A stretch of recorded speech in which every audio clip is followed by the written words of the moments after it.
सहगण रघुनाथान्वितं तं सजीवं साद्वैतं सावधूतं परिजनसहितं कृष्णचैतन्यदेवं श्रीराधा कृष्णपादान् सहगण ललिता श्रीविशाखान्वितांश्च नाम श्रेष्ठं मनुमपि शचीपुत्रमत्र स्वरूपं रूपं तस्याग्रजं उर्वरीं माथुरीं गोष्ठवाटीं राधाकुण्डं गिरिवरमहो राधिका माधवासं प्राप्तजस्य प्रथितकृपया श्रीगुरुतं नतोऽस्मि।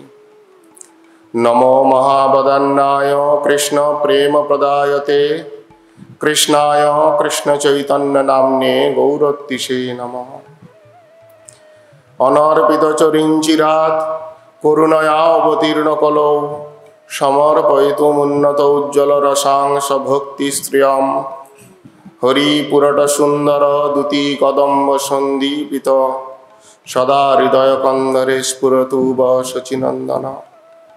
वैराग्य विद्या निज भक्तियोग शिक्षार्थमेको पुरुष पुराण श्रीकृष्ण चैतन्य शरीरधारी कृपाम्बुधे जस्तमहं प्रपद्ये। कालान्नष्टं भक्तियोगं निजं ज प्रादुष्कर्तुं कृष्ण चैतन्य नामा आविर्भूतस्तस्य पदारविन्दे गारं गारं लियतां चित्तभृङ्ग। पंचतत्मात्मकं कृष्णं भक्तरूप स्वरूपकं भक्तावतार भक्ताख्यं नमामि भक्तशक्तिकम्। श्रीमच्चैतन्यदेव त्वां वन्दे गौरांग सुंदर शचीनंदन मां त्राहि ज्योतिचूड़ामणे प्रभो। आजानु बाहुस्मेराश्य नीलाचल विभूषण जगत प्रवर्तित स्वादु भगवन् नाम कीर्तन। अद्वैत आचार्य संश्लाघिन सार्वभौमाभिनंदक रामानंद कृत प्रीत सर्व वैष्णव बांधव। श्रीकृष्ण चरणाम्बुज प्रेमामृत महाम्बुधे नमस्ते दीनदीनं मां कदाचित् किं स्मरिष्यसि। हे कृष्ण करुणा सिंधो दीनबंधो जगत्पते गोपेश गोपिकान्त राधाकान्त नमस्तुते। जयतां सुरतौ पंगर मम मंदमतेर्गति मत्सर्वस्व पदाम्बजौ राधा मदन मोहनौ। दिव्यद्वृन्दारण्य कल्पद्रुमाध श्रीमद्रत्नाकर सिंहासनस्थौ श्री श्री राधा श्रीलगोविंद देवै पृष्ठालीभि सेव्यमानौ स्मरामि। श्रीमान रासरसारंभी वंशीवटतटस्थित कर्षण वेणुशनैर् गोपीर गोपीनाथ श्रीअस्तु न। बरहापिराविरामं मृगमदतिलकं कुण्डलाक्रान्तगण्डं कञ्जाक्षं कुम्भकण्ठं स्मितसुभगमुखं साधरे न्यस्तवेणुं श्यामं शान्तं त्रिभंगं रविकरवसनं भूषितं वैजयन्त्या वन्दे वृन्दावनस्थं युवतिशतवृतं ब्रह्मगोपालवेशम्। कस्तूरितिलकं ललाटपटले वक्षस्थले कौस्तुभं नासाग्रे वरमौक्तिकं करतले वेणुं करे कङ्कणं सर्वांगे हरिचन्दनं सुललितं कण्ठे च मुक्तावली गोपस्त्री परिवेष्टित विजयते गोपालचूड़ामणि। सजल जलदनीलं दर्शितौदारशीलं करतलधृतशैलं वेणुवाद्ये विशालं व्रजजनकुलपालं कामिनी केलिलोलं तरुणतुलसीमालं नौमि गोपालबालम्। तप्तकाञ्चन गौरांगी राधे वृन्दावनेश्वरी वृषभानुसुते देवी प्रणमामि श्रीहरिप्रिये। गोविन्दानन्दिनी राधे गोविन्द मनमोहिनी गोविंद सर्वस्व सर्वकांता शिरोमणि। राधां रासेश्वरी रम्यां गोविंद मोहिनीं परां वृषभानुसुतां देवी प्रणमामि श्रीहरिप्रियाम्। मत्तुल्य नास्ति पापात्मा नापराधी च कश्चन परिहार्योऽपि लज्जा मे किं ब्रुवे पुरुषोत्तम मुमौ स्खलितपादानां भूमिरेव अवलम्बनं त्वयि जातोऽपराधानां त्वमेव शरणं प्रभो मज्जन्मन फलमिदं मधुकैटभारे मत्प्रार्थनीय मदनुग्रह एष एव तद्भृत्त भृत्त परिचारक भृत्त भृत्त भृत्तस्य भृत्त इति मां स्मर लोकनाथ हे गोपालक हे कृपाजलनिधे हे सिन्धुकन्यापते हे कंसघातक हे गजेन्द्र करुणापरिण हे माधव हे रामानुज हे जगत्त्रय गुरो हे पुंडरीकाक्ष मां हे गोपीजननाथ पालय परं जानामि न त्वं विना नम वृंदावै तुलसीदेव्यै प्रिया वै केशवस्य च कृष्णभक्ति प्रदे देवी सत्यवत्यै नमो नमः जय रूप सनातन भट्ट रघुनाथ श्रीजीव गोपाल भट्ट दास रघुनाथ এই ছয় গোসাইর করি চরণ বন্দন যাহা হইতে বিঘ্ননাশ অভীষ্ট পুরন এই ছয় গোসাই যার মুই তার দাস তা সবার পদরেণু মোর পঞ্চগ্রাস তাদের চরণ সেবী ভক্ত সনে বাস জনমে জনমে মোর এই অভিলাষ এই ছয় গোসাই যবে ব্রজে কৈলাবাস রাধা কৃষ্ণ নিত্যলীলা করিলা প্রকাশ শ্রীকৃষ্ণ চৈতন্য প্রভু নিত্যানন্দ শ্রী অদ্বৈত গদাধর শ্রীবাসাদি গৌর ভক্তবৃন্দ হরে কৃষ্ণ কৃষ্ণ কৃষ্ণ হরে হরে হরে রাম রাম রাম হরে হরে বাঞ্ছা কল্পতরুভ্যশ্চ কৃপা সিন্ধুভ্যেব চ পতিতানাং পাবনেভ্যো বৈষ্ণবেভ্যো নমো নমঃ परमाराध्यतम श्री श्री गुरुवर्गे श्री चरण कमले अहैतुकी कृपा भिक्षा करे बागबाजार श्री गौड़िया मठेर सारस्वत श्रवण सदने श्रील प्रभुपादेर प्रकटित वार्षिक हरिस्मरण महोत्सवेर अंतिम काले श्रीमद् भागवत जयंती उपलक्षे श्रीमद् भागवतेर कथा अनुकीर्तन मुखे श्रवण करे निजेर निजेर आत्ममंगल बरण करबार प्रयास करछि। श्रीमद् भागवत सम्बन्धे शास्त्र बोलছেন तमादिदेवं तमालवर्णं सुइतावतारम अपार संसार समुद्र सेतु भजामहे भागवतो स्वरूपम् तमादिदेवं करुणा निधानम। এই শ্রীমদ্ ভাগবত ভগবানের বাচক স্বরূপ বাগ্ময়ী রূপ সংসার সমুদ্রের সেতু স্বরূপ অপার সংসার সমুদ্র সেতু। শ্রীমদ্ ভাগবত বেদ वेदांत समस्त शास्त्रेर प्रपक्ष फल शास्त्र चूड़ामणि कलिहत जीवेर मंगलार्थे समग्र शास्त्रेर सार निर्यास रूपे सार उक्ति रूपे श्रीमद् भागवतेर आविर्भाव स्पष्ट भावे भगवत प्रेम दानेर जन्य श्रीमद् भागवतेर आविर्भाव।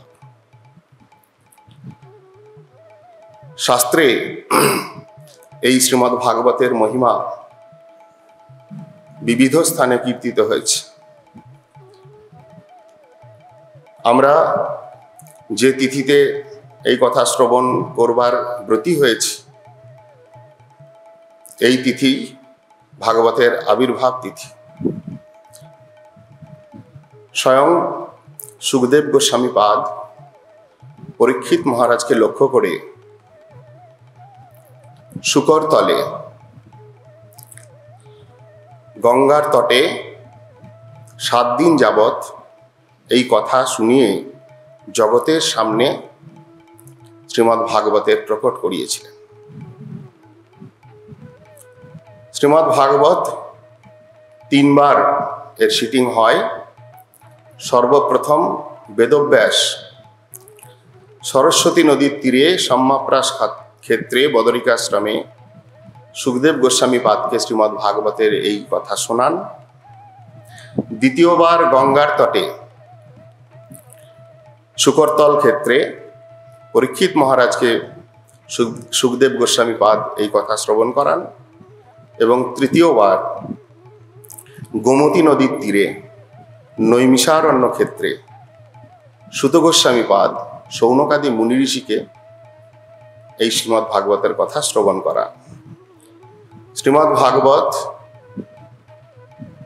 গুরু পরম্পরায় আগত শাস্ত্র। স্বয়ং মহাপ্রভু সনাতন গোস্বামী পাদকে লক্ষ্য করে বলছেন, কৃষ্ণতুল্য ভাগবত বিভু সর্বাশ্রয়, প্রতি শ্লোকে প্রতি অক্ষরে নানা অর্থ কয়। প্রশ্নোত্তরে ভাগবতে করিয়াছে নির্ধার, যাহার শ্রবণে লাগে চমৎকার। প্রশ্নোত্তরে ভাগবতে করিয়াছে নির্ধার। গুরু শিষ্য সংবাদ প্রসঙ্গে এই শ্রীমদ্ ভাগবতের আবির্ভাব হয়েছে। আমরা কথা প্রসঙ্গে ক্রমে ক্রমে শ্রবণ করব। এই কথার যে প্রধান শ্রোতা পরীক্ষিত মহারাজ বা পরবর্তীকালে শৌনকাদি মুনি ঋষিগণ, তারা প্রশ্ন করেছেন। শ্রোতার অধিকার নির্ণয় করতে গিয়ে বলেছেন, ভাগবত শ্রবণ করবার অধিকারীকে যদিও জগতে বিবিধ স্থানে বিবিধ রকম ভাবে ভাগবতের কথা প্রচারিত বা প্রসারিত হচ্ছে, কিন্তু অনেকেই যেমন শ্রীমদ্ ভাগবত কথা জ্ঞানযোগ্য আদি বলে প্রচার করেন, প্রকাশ করেন। কিন্তু ভাগবত হলো ভগবানের মহিমা এবং ভগবত ভক্তের মহিমাময় পরম প্রেমময় রসময় গ্রন্থ। যদি মহাপ্রভুর কথাকে আমরা স্মরণ করি, প্রতি শ্লোকে প্রতি অক্ষরে নানা অর্থ কয়। বহু লোকে বহুভাবে শ্রীমদ্ ভাগবতকে শোনেন বা বলেন, কিন্তু মহাজনগণ বলছেন শ্রদ্ধাযুক্ত চিত্তে আত্মমঙ্গল কামী হয়ে শ্রীমদ্ ভাগবত শ্রবণ করাই শ্রোতার পরম অধিকার। শ্রোতার অধিকার নির্ণয় করতে গিয়ে এই রকম ভাবে বলছেন। পক্ষান্তরে বক্তা তিনিও নিরাগ বক্তার ভূমিকায় যিনি আছেন, তিনি এই ভাগবতের কথা কীর্তন করতে সমর্থ। নিরাগ বক্তা বলতে নিবৃত্ত তর্ষই উপগীয়মানাৎ, সংসারের তৃষ্ণা থেকে যিনি নিবৃত্ত হয়েছেন, যিনি গুরু পরম্পরায় আদৌ গুরুমুখাৎ শ্রবণাৎ তচ্চ কীর্তনাৎ এই মন্ত্রে দীক্ষিত হয়েছেন, এই রকম নিবৃত্ত তৃষ্ণা, এই রকম গুরবানুগত্য যুক্ত ব্যক্তি তিনি বক্তার ভূমিকা পালন করতে পারেন। প্রকৃতপক্ষে কথাবাচক, কথা কীর্তন করবার অধিকার রয়েছে বলদেব তত্ত্ব, নিত্যানন্দ তত্ত্ব বা নিত্যানন্দ অভিন্ন গুরুদেব তত্ত্বের। সেই জন্য গুরুদেবের নিকট পরিপ্রশ্ন, প্রণিপাত এবং সেবাযুক্ত যিনি, তিনি এই কথা অধিকারী। স্বয়ং শিবজি বলছেন, অহম বেদমি শুকো বেত্তি ব্যাস বেত্তি বা ন বেত্তি, ভক্ত্যা ভাগবতম গ্রাহ্যম ন বুদ্ধ্যা ন চটি কয়া। স্বয়ং শিবজি বলছেন, এই ভগবানের কথা অহম বেদমি, আমি জানি, শুকো বেত্তি, সুখদেব পাদ জানেন, ব্যাস বেত্তি, বেদব্যাস জানেন। এই কথা ভক্ত্যা ভাগবতম গ্রাহ্য, কেবলমাত্র ভক্তির দ্বারা কেবলমাত্র শরণাগতির দ্বারা, কেবলমাত্র কৃষ্ণৈক শরণ বৃত্তির দ্বারা এই শ্রীমদ্ ভাগবতকে গ্রহণ করা যায়, অনুভব করা যায়। ন চ বুদ্ধ্যা ন চ টিকয়া। বুদ্ধিচালিত হয়ে টিকা টিপ্পণী পড়ে পাণ্ডিত্যের দ্বারে শ্রীমদ্ ভাগবতকে অনুভব করা যায় না। এই জন্য স্বরূপ দামোদর প্রভু তিনি বললেন, যাহ ভাগবত পরগিয়া বৈষ্ণবের স্থানে। স্বয়ং মহাপ্রভু বলছেন, ভাগবতে অচিন্ত ঈশ্বর বুদ্ধি যার, সেই জানে ভাগবত ভক্তি অর্থসার। ভাগবত বুঝি হেন বুদ্ধি যার, সে কভু নাহি জানে ভাগবতের অর্থসার।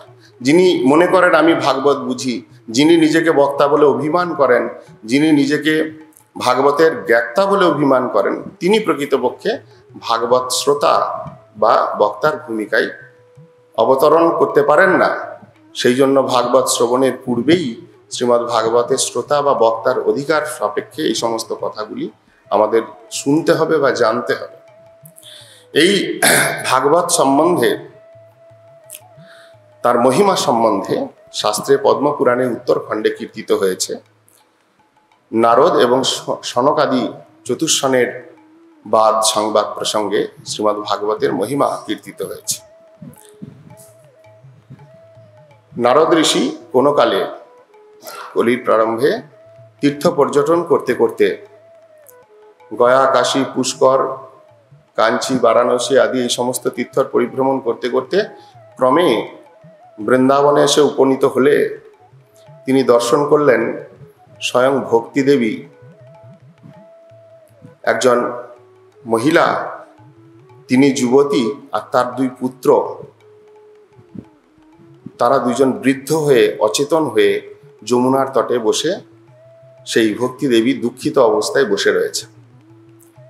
নারদ ঋষি এইটা দর্শন করে বিষণ্ণ চিত্তে তার কাছে প্রশ্ন করলেন, কে তুমি এবং তোমার এইরূপ অবস্থা, এইরূপ বিপরীত অবস্থা কেন? মা তিনি যুবতী আর তার দুই পুত্র বৃদ্ধ জরাতুর অবস্থাগ্রস্ত। এর পূর্বে বিভিন্ন স্থান ভ্রমণ করতে করতে, কলির দুষ্প্রভাব দর্শন করতে করতে নারদ ঋষির মন পূর্বের থেকেই খারাপ ছিল। আর এইখানে এসে ভক্তি এবং তার দুই পুত্র জ্ঞান বৈরাগ্যের পরিচয় পেয়ে এবং তাদের এই অবস্থা দেখে তিনি আরো বেশি বিমর্ষচিত্ত হলেন। যেমন বেদব্যাসের বিষণ্ণ চিত্ত হয়েছিল, নারদ ঋষির কৃপাতে এই অবস্থা প্রাপ্ত হয়েছিলেন, ভাগবত শ্রবণ করেছিলেন বা ভগবানের তত্ত্বকথা শ্রবণ করে নিজের উন্নতি লাভ করেছিলেন। ঠিক সেই রকমই বেদব্যাসের মতোই নারদেরও কোনো সময় এরকম বিমর্ষ অবস্থা হয় তার চিত্তের, এবং সেই অবস্থা চিত্ত নিয়ে তিনি পৌঁছলেন সনত আদি, চতুষ্ষণ আদি 4 কুমারের কাছে। যখন 4 কুমারের কাছে পৌঁছলেন এই প্রশ্ন নিয়ে যে এই রকম অবস্থা এবং এর কি উপায়, চতুষ্ষণ নারদকে বললেন, তুমি স্বয়ং নারদ। নারদ, নার শব্দে জীব, দ শব্দে কৃষ্ণ ভক্তি দানকারী। সমগ্র জীবকুলকে কৃষ্ণ ভক্তি দান করবার গুণসম্পন্ন তুমি, ভগবানের কৃপাপাত্র তুমি, সর্বত্র তুমি কৃষ্ণ কীর্তন করে পরিভ্রমণ করো, তথাপিও তোমার মনের মধ্যে এত সংশয়, তুমি এর নিবারণ করতে অসমর্থ হলে কিভাবে? নারদ তার প্রশ্নের উত্তরে বললেন, আমি চেষ্টা করেছিলাম। আমি সেই 2 জরাতুর পুত্রকে তাদের মস্তকে স্পর্শ করে গীতার শ্লোক আদি উচ্চারণ করে যখন তাদেরকে উন্নত করবার বা তাদের ওই জরাতুর অবস্থার থেকে যুবক অবস্থা ফিরিয়ে আনবার চেষ্টা করলাম, সেই গীতার শ্লোক আদি শুনে জিমরন মাত্র নিলেন, অর্থাৎ একটু পাশ ফিরলেন, একটু আলস্যতা পরিত্যাগ করবার মতো দেখালো, কিন্তু তারা আবার অচেতন হয়ে পড়ল, জরাতুর অবস্থা তাদের কাটলো না। তাই আমি চিন্তাগ্রস্ত হয়ে আপনাদের কাছে এসে উপস্থিত হয়েছি, আপনারা এর উপায় বলুন। নারদ ঋষিকে বললেন সেই সনত কুমার, 4 কুমার, যে এর উপায় ভগবানের অমল কথা। সংসার সমুদ্র, অপার সংসার সমুদ্র শীত। এই কলিহত জীবের, সংসারগ্রস্ত জীবের, কামক্লিষ্ট জীবের, ত্রিতাগ্রস্ত জীবের উদ্ধারের সর্বোত্তম এবং একমাত্র উপায় ভগবানের অমল কথা কীর্তন। এর ছাড়া দ্বিতীয় নান্য পন্থা বিদ্যতে অয়নায়। ভগবানের অমল যশ কীর্তন, ভগবানের নির্মল গুণের কথা শ্রবণ যদি কেউ করে, আর দ্বিতীয় কোনো কৃত্য কলিযুগে নাই। শাস্ত্রে স্থানে স্থানে বলেছেন, যেমন তুলসীদাসও বলছেন, কলিযুগ কেবল নাম আধারা, সুমিরি সুমিরিণর উত্তর হিপার। কলিযুগে কেবল নাম, কলৌ নাস্তেব্য নাস্তেব্য নাস্তেব্য গতিরন্যথা। নির্মল ভগবানের নাম, ভগবানের রূপ, ভগবানের লীলা, ভগবানের পরিকরাদির যদি কথা কীর্তিত হয়, যত প্রতিকূলতা থাক, যত শোক থাক, যত মোহগ্রস্ত দশা থাক, যত ভয় থাক, শোক মোহ ভয়াপহা ভগবানের কথা। অন্য কোনো কৃত্যের দরকার নাই, কলিযুগে অন্য কোনো কৃত্য নাই। কলৌ তদ হরি কীর্তনাথ, একমাত্র সাধন এবং চরম সাধন। অতএব হে নারদ, তুমি এক কাজ করো, সেই মা এবং তার দুই পুত্রকে, যারা ভক্তিদেবী ভগবানের আদেশেই জ্ঞান এবং বৈরাগ্যকে পুত্ররূপে এবং মুক্তিকে দাসী রূপে প্রাপ্ত হয়েছিলেন। কারণ ভক্তিদেবীর উপরে ভগবান কোনো সময় আশীর্বাদ করেছিলেন, আদেশ করেছিলেন যে তোমার কার্য হবে আমার ভক্তকে পোষণ করা। ভক্তিদেবীর কার্য কি? ভক্তিদেবী তিনি কৃষ্ণ ভক্তগণকে তিনি ভক্তি দান করে, কৃষ্ণ প্রেম দান করে পালন পোষণ করেন। এই কার্যটাই তার মুখ্য। এই কার্যের জন্য ভগবান প্রসন্ন হয়ে বলেছিলেন যে মুক্তি তোমার চরণ দাসী হয়ে, আর জ্ঞান আর বৈরাগ্য তোমার পুত্র রূপে তোমার নিরন্তর সেবা করবে। এই জন্য জ্ঞান আর বৈরাগ্যকে পুত্র রূপে তিনি পেয়েছেন এবং মুক্তি দাসী রূপে পেয়েছেন। কিন্তু কলিহত জীব, ভক্তিতে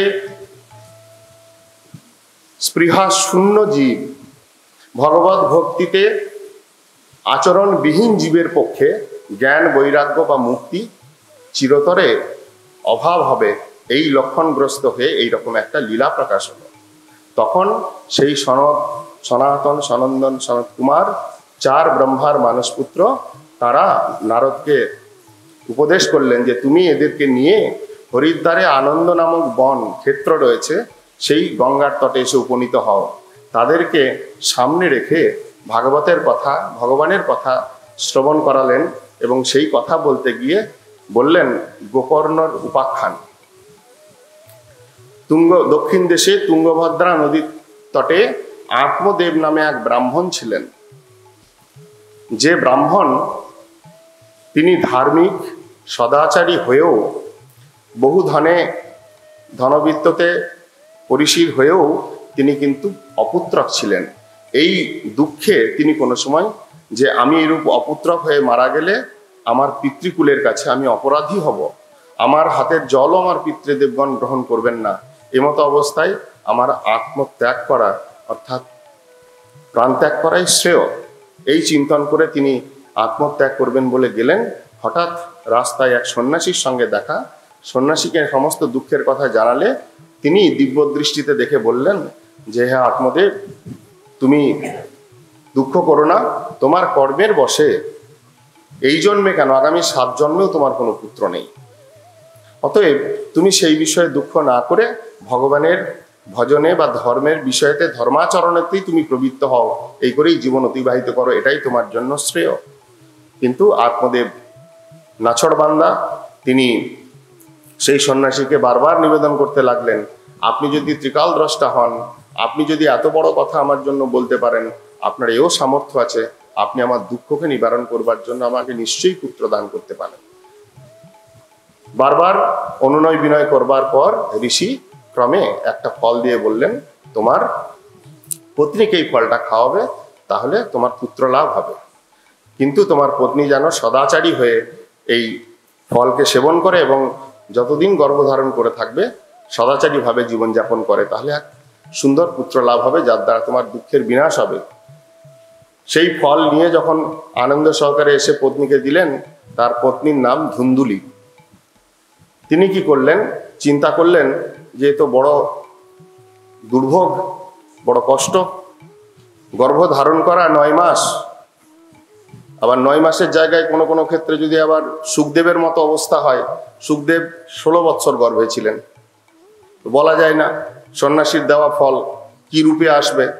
গর্ভধারণ কষ্ট, প্রসব যন্ত্রণা, সন্তান প্রতিপালন, এত কষ্ট সহ্য করা, তার থেকে উপায় একটা বের করলেন, নিজের বোনের সাথে পরামর্শ করলেন। বোনও সেই সময় গর্ভবতী ছিল। তিনি পরামর্শ করলেন যে দেখো, আমি তো এটা করতে পারবো না, তো কি উপায়। বোন বলল, দেখো আমি তো দরিদ্র, আর তুমি তো বেশ ধনশালী, তোমার পতির তো অনেক ধন রয়েছে, তুমি যদি আমায় কিছু ধন দাও, তাহলে আমি আমার পুত্রকে প্রসব করে তোমার পুত্ররূপে তোমার কাছে দিয়ে দেব, তাহলে তোমার সমস্যা মিটল। আর এই ফলটা, সন্ন্যাসীর দেওয়া ফলটা, এই ঘরের মধ্যে যে গাভী রয়েছে সেও বন্ধা, তারও কোনো বাছুরাদি হয় না, তাকে খাইয়ে দাও। যদি সন্ন্যাসীর ফল কার্য করে, তাহলে সেই গাভীটাও প্রসব করবে, সেখানেও তোমার লাভ। এই রকম দুজনে পরামর্শ করে সেই অনুপাতে কার্য করলে যথা সময়ে গাভী প্রসবিত হলো। গাভীর থেকে এক সুন্দর সত্ত্বগুণ বিশিষ্ট ধার্মিক প্রবৃত্তির পুত্র সন্তানের জন্ম হলো। গাভীর পেটের থেকে মনুষ্যের পুত্র, কানটা গাভীর মতো বলে নাম হলো গোকর্ণ। আর ধুন্দুলির পুত্র তো হয় নাই, তার বোনের পুত্র হয়েছিল, ওটাই ভ্রম উৎপন্ন করে যে এটা ধুন্দুলির পুত্র, অতএব ধুন্দুলির পুত্র ধুন্দুকারী। এই 2 পুত্র, কোনো পুত্রই ছিল না আত্মদেবের, কিন্তু সময়ের প্রভাবে 2 পুত্র সন্তান লাভ করলেন। দুইজনে ক্রমে ক্রমে বর্ধিত হলো, একজন ধার্মিক, একজন অধার্মিক, একজন সদ্গুণ বিশিষ্ট আর একজন অসদ্গুণে পরিপূর্ণ। দেখা গেল সেই আত্মদেব ধুন্দুকারীর যখন এইরকম দুষ্প্রভাব লক্ষ্য করতে লাগলো, আত্মদুঃখে নিজে এমন অবস্থাগ্রস্ত হলেন, মনে মনে চিন্তন করলেন সেই সন্ন্যাসীর কথাই সত্য, আমার অপুত্র ভূমিকাটাই মনে হয় ভালো ছিল, এই রকম দুষ্ট সন্তানের থেকে আমার যদি অপুত্রক হতাম সেটাই ভালো হতো। এইরকম দুঃখ দর্শন করে গোকর্ণ নিজের পিতাকে আত্মতত্ত্বের কথা জানিয়ে তিনি সংসারের এই জড় মোহগ্রস্ত অবস্থার থেকে উত্তীর্ণ হওয়ার রাস্তা স্বরূপ বনে গিয়ে ভগবত চরণের শরণ নিয়ে ভগবত ভজনের উপদেশ করলেন। সেই গোকর্ণের উপদেশ প্রাপ্ত হয়ে পিতা আত্মদেব তিনি গৃহত্যাগ করে বনে চলে গেলেন। এদিকে গোকর্ণ ভাইয়ের এইরকম উৎপাত দেখে ক্রমে ক্রমে তিনি তীর্থ পর্যটন উদ্দেশ্যে বেরিয়ে পড়লেন গৃহ থেকে। এখন রয়ে এলো কেবল ধুন্দুকারী আর ধুন্দুলি, অর্থাৎ তার মা। সেই ধুন্দুলিও ক্রমে অত্যাচারিত হতে লাগলো। অত্যাচারিত হতে হতে একদিন নিজেই দুঃখের মধ্যে রয়েছেন, হঠাৎ কূপের মধ্যে পড়ে, জলকূপের মধ্যে পড়ে প্রাণত্যাগ করলেন। এইরকম ভূমিকা। ঘরে এখন কেউ নেই, ধুন্দুকারী একা। 5 জন বেশ্যাকে গৃহের মধ্যে নিয়ে এসে নিজের ইচ্ছা মতো তিনি দুর্ব্যবহার, দুরাচার এই কার্যতে প্রমত্ত হলেন। ক্রমে ক্রমে চুরি, ডাকাতি আদি যত রকম অধর্ম এই কার্যে লিপ্ত হলে একদিন রাত্রিবেলায় অনেক চুরি করে ধন সম্পদ আনলেন। সেই সমস্ত কুলোটা নারীগণ ভাবলেন যে এ যদি রাজার কাছে ধরা পড়ে, একে তো বধ করবেই, আমাদের কাছ থেকেও ধন আদি কেড়ে নিয়ে আমাদেরকেও কোনো না কোনো শাস্তির ভাগী হতে হবে, তার থেকে ভালো একে মেরে আমরা আমাদের ধন সম্পদ নিয়ে চলে যাই। এই রকম ষড়যন্ত্র করে কি করলেন, সেই ধুন্দুকারীকে গলায় দড়ি দিয়ে 5 জন কুলোটা নারী মিলে বধ করার প্রয়াস করলেন। যখন দেখলেন মৃত্যু হচ্ছে না, মুখের মধ্যে জ্বলন্ত অগ্নি প্রবেশ করিয়ে সেই কষ্ট দিয়ে ধুন্দুকারীকে বধ করে সেই ঘরের মাটিতেই পুঁতে দিয়ে তারা ধন সম্পদ নিয়ে চলে গেলেন। ক্রমে সেই ধুন্দুকারী নিজ কর্ম ফলে এবং এই রকম অপমৃত্যু ফলে প্রেতজনি লাভ করে প্রচণ্ড যন্ত্রণা ভোগ করতে লাগলো। প্রেতজনি যারা লাভ করেন অপমৃত্যু কারণে, তারা যে উৎপাদাদি করেন দেখা যায়, এটা তাদের যে যন্ত্রণা তারই বহিঃপ্রকাশ মাত্র। ক্রমে ক্রমে গোকর্ণ সমস্ত তীর্থ পর্যটন করে যখন পুনরায় ফিরে আসলেন বহুদিন পর, তখন গ্রামবাসীর মুখে শুনলেন ধুন্দুকারীর এরকম অবস্থা। এবং ধুন্দুকারীর এই অবস্থার প্রভাবে তার যে প্রেতজনিত্বের প্রভাব, তার প্রভাবে গ্রামবাসী সকলেই অতিষ্ঠ হলেন। তখন তিনি সেই রাত্রি যাপন করে ধুন্ধুকারীর সাথে কথা বললেন এবং ধুন্ধুকারীর কাছে সমস্ত ঘটনা জেনে ধুন্ধুকারী প্রার্থনা করলেন, আমার মঙ্গলের জন্য তুমি কোনো ব্যবস্থা নাও। কি ব্যবস্থা নেবেন? সকালে উঠে ব্রাহ্মণগণকে ডেকে জিজ্ঞেস করলেন। তারা শাস্ত্রে বিচার করে খুঁজে এই রকম অপকর্মের কোনো সৎ ব্যবস্থা বের করতে পারলেন না। তখন গোকর্ণ তিনি নিজ যোগ বলে সূর্যের গতিকে রোধ করে সূর্যদেবকে প্রশ্ন করলেন যে কি উপায় আমাকে তুমি নির্ধারণ করো। তখন সূর্যদেব বললেন যে ভগবানের কথা, তুমি 7 দিন যাবৎ ভগবানের কথা কীর্তন করো। সপ্তাহ কথা শ্রবণ করলে সমস্ত রকম বিপদ থেকে, সমস্ত রকম অমঙ্গল বিষয় থেকে জীবের উদ্ধার হয়। অতএব তুমি সপ্তাহ কথার আয়োজন করো। এই কথা শ্রবণ করা মাত্রই গ্রামের সমস্ত গ্রামবাসীকে ডেকে গোকর্ণ কি করলেন? সপ্তাহ কথার ব্যবস্থা করলেন। সমস্ত গ্রামবাসীগণ এলেন, অদৃশ্য রূপে মুনি ঋষি দেবগণ এলেন সেই কথা শ্রবণ করতে, এবং সেই প্রেতজনী প্রাপ্ত ধুন্ধুকারী বায়বীয়তার শরীর, তিনি এসে একটা শুকনো বাঁশের মধ্যে 7 গাঁট যুক্ত বাঁশের মধ্যে প্রবেশ করলেন। গোকর্ণ কথা শুরু করলেন। প্রত্যেক দিন কথার সমাপ্তি হয়, সন্ধ্যার সময় বিশ্রাম হয়, আর ওই একটা করে গাঁট ফেটে যায়। এইভাবে 7 গাঁট ফেটে গেল 7 দিনের পরে। তখন অবশেষে সেই ধুন্ধুকারী দিব্য দেহ লাভ করলেন। তার জন্য বৈকুণ্ঠ থেকে বৈকুণ্ঠ দূতগণ বিমান নিয়ে এসে তাকে যখন বৈকুণ্ঠে নিয়ে যাবেন, তখন গোকর্ণ প্রশ্ন করলেন যে হে দিব্য দূতগণ, এখানে এতজন কথা শ্রবণ করলো, কিন্তু আপনারা একটাই বিমান নিয়ে এসে কেবল ধুন্ধুকারীকেই নিয়ে যাচ্ছেন, বাকিদের কি গতি হবে? তখন বললেন, ধুন্ধুকারী নিজের আত্মমঙ্গল লাভ করবার জন্য অভিনিবিষ্ট চিত্তে সংকল্প করে যে ব্রত করে যে শ্রবণ করলেন, তার প্রভাব আর চঞ্চল চিত্তে যারা শ্রবণ করেন তার প্রভাব তো এক হবে না। অতএব যারা যারা শ্রবণ করবেন, শ্রোতার একটা বড় ভূমিকা রয়েছে কথায়। আমরা পরে শুনবো যখন পরীক্ষিতের প্রসঙ্গ আসবে, যে সুখদেব গোস্বামী পাদ গোদহন কাল মাত্র অবস্থান করেন এক স্থানে, তিনি কি করে 7 দিন থেকে গেলেন? কেবল শ্রোতার অভিপ্রায়ে, কেবল শ্রোতার আগ্রহে, অভিনিবিষ্ট চিত্তে শ্রবণ করা, শ্রদ্ধাযুক্ত হয়ে শ্রবণ করা, সেবনমুখী হয়ে শ্রবণ করা এবং নিজ আত্মমঙ্গল আকাঙ্ক্ষী হয়ে শ্রবণ করা। এই রকম শ্রোতা হয়েছিলেন সেই ধুন্ধুকারী। তাই 7 দিনের কথা শ্রবণ মাত্রেই অত বড় বিপদ থেকে, এমন বিপদ যেখানে অন্যান্য শাস্ত্র পর্যন্ত বিধান দিতে অসমর্থ, তিনি কিন্তু কেবলমাত্র 7 দিনের শ্রবণ মাত্রে, শুদ্ধভাবে শ্রবণ মাত্রে দিব্যগতি লাভ করে ভগবত ধাম প্রাপ্ত হলেন। গোকর্ণ এই সমস্ত কথা বিষ্ণুদূতগণের মুখ থেকে শ্রবণ করে তিনি ক্রমে আবার 7 দিনের ভাগবত কথা আয়োজন করলেন, এবং শ্রোতাগণ সেইরূপভাবে বিষ্ণুদূতগণের উপদেশ প্রাপ্ত হয়ে ঠিক সেইভাবে শ্রবণ করবার পরে সমস্ত শ্রোতাগণকে নিয়ে ক্রমে গোকর্ণ সেই বিষ্ণুলোক প্রাপ্তি হয়েছিলেন। যখন নারদ ঋষিকে লক্ষ্য করে সেই ভক্তি দেবী সামনে জ্ঞান বৈরাগ্য পুত্রদ্বয়কে এই সমস্ত ভাগবত মহিমা এবং ভাগবতের কথা সেই সনকাদি 4 ব্রহ্মার কুমার শ্রবণ করালেন, এই কথা শুনতে শুনতে ক্রমে সেই জ্ঞান বৈরাগ্য আবার তারা যুবক দশা প্রাপ্ত হলো। ভক্তিদেবী আনন্দিত হলেন, নারদ আনন্দিত হলেন। এইভাবে শ্রীমদ্ ভাগবতের সপ্তাহ কথার মহিমা, শ্রীমদ্ ভাগবতের মহিমা প্রসঙ্গে পদ্মপুরাণ আদি বিভিন্ন শাস্ত্রে এইভাবে কথা কীর্তিত হয়েছে। এই কথা শ্রবণের ফল বলছেন, শ্রীমদ্ ভাগবত শ্রবণের মুখ্য এবং গৌণ ফল রয়েছে। গৌণ ফলেতে পাপ নাশ, চিত্তশুদ্ধি, কর্ম জ্ঞান এবং বৈরাগ্যের কপটতার থেকে মুক্তি। যেমন এই ধুন্ধুকারীর পাপ নাশ হলো, পাপ নাশ হয়ে চিত্ত শুদ্ধ হলো, শুদ্ধ চিত্তে ভগবত ধাম প্রাপ্তি হলো। এইগুলো হলো গৌণ ফল।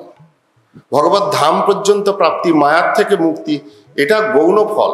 যে ফলটা অন্যান্য সাধনের মুখ্য ফলেও আসে না, ভাগবতের গৌণ ফলে মাত্র চলে আসে। ভাগবত শ্রবণ মাত্রে মুক্তি লাভ হয়।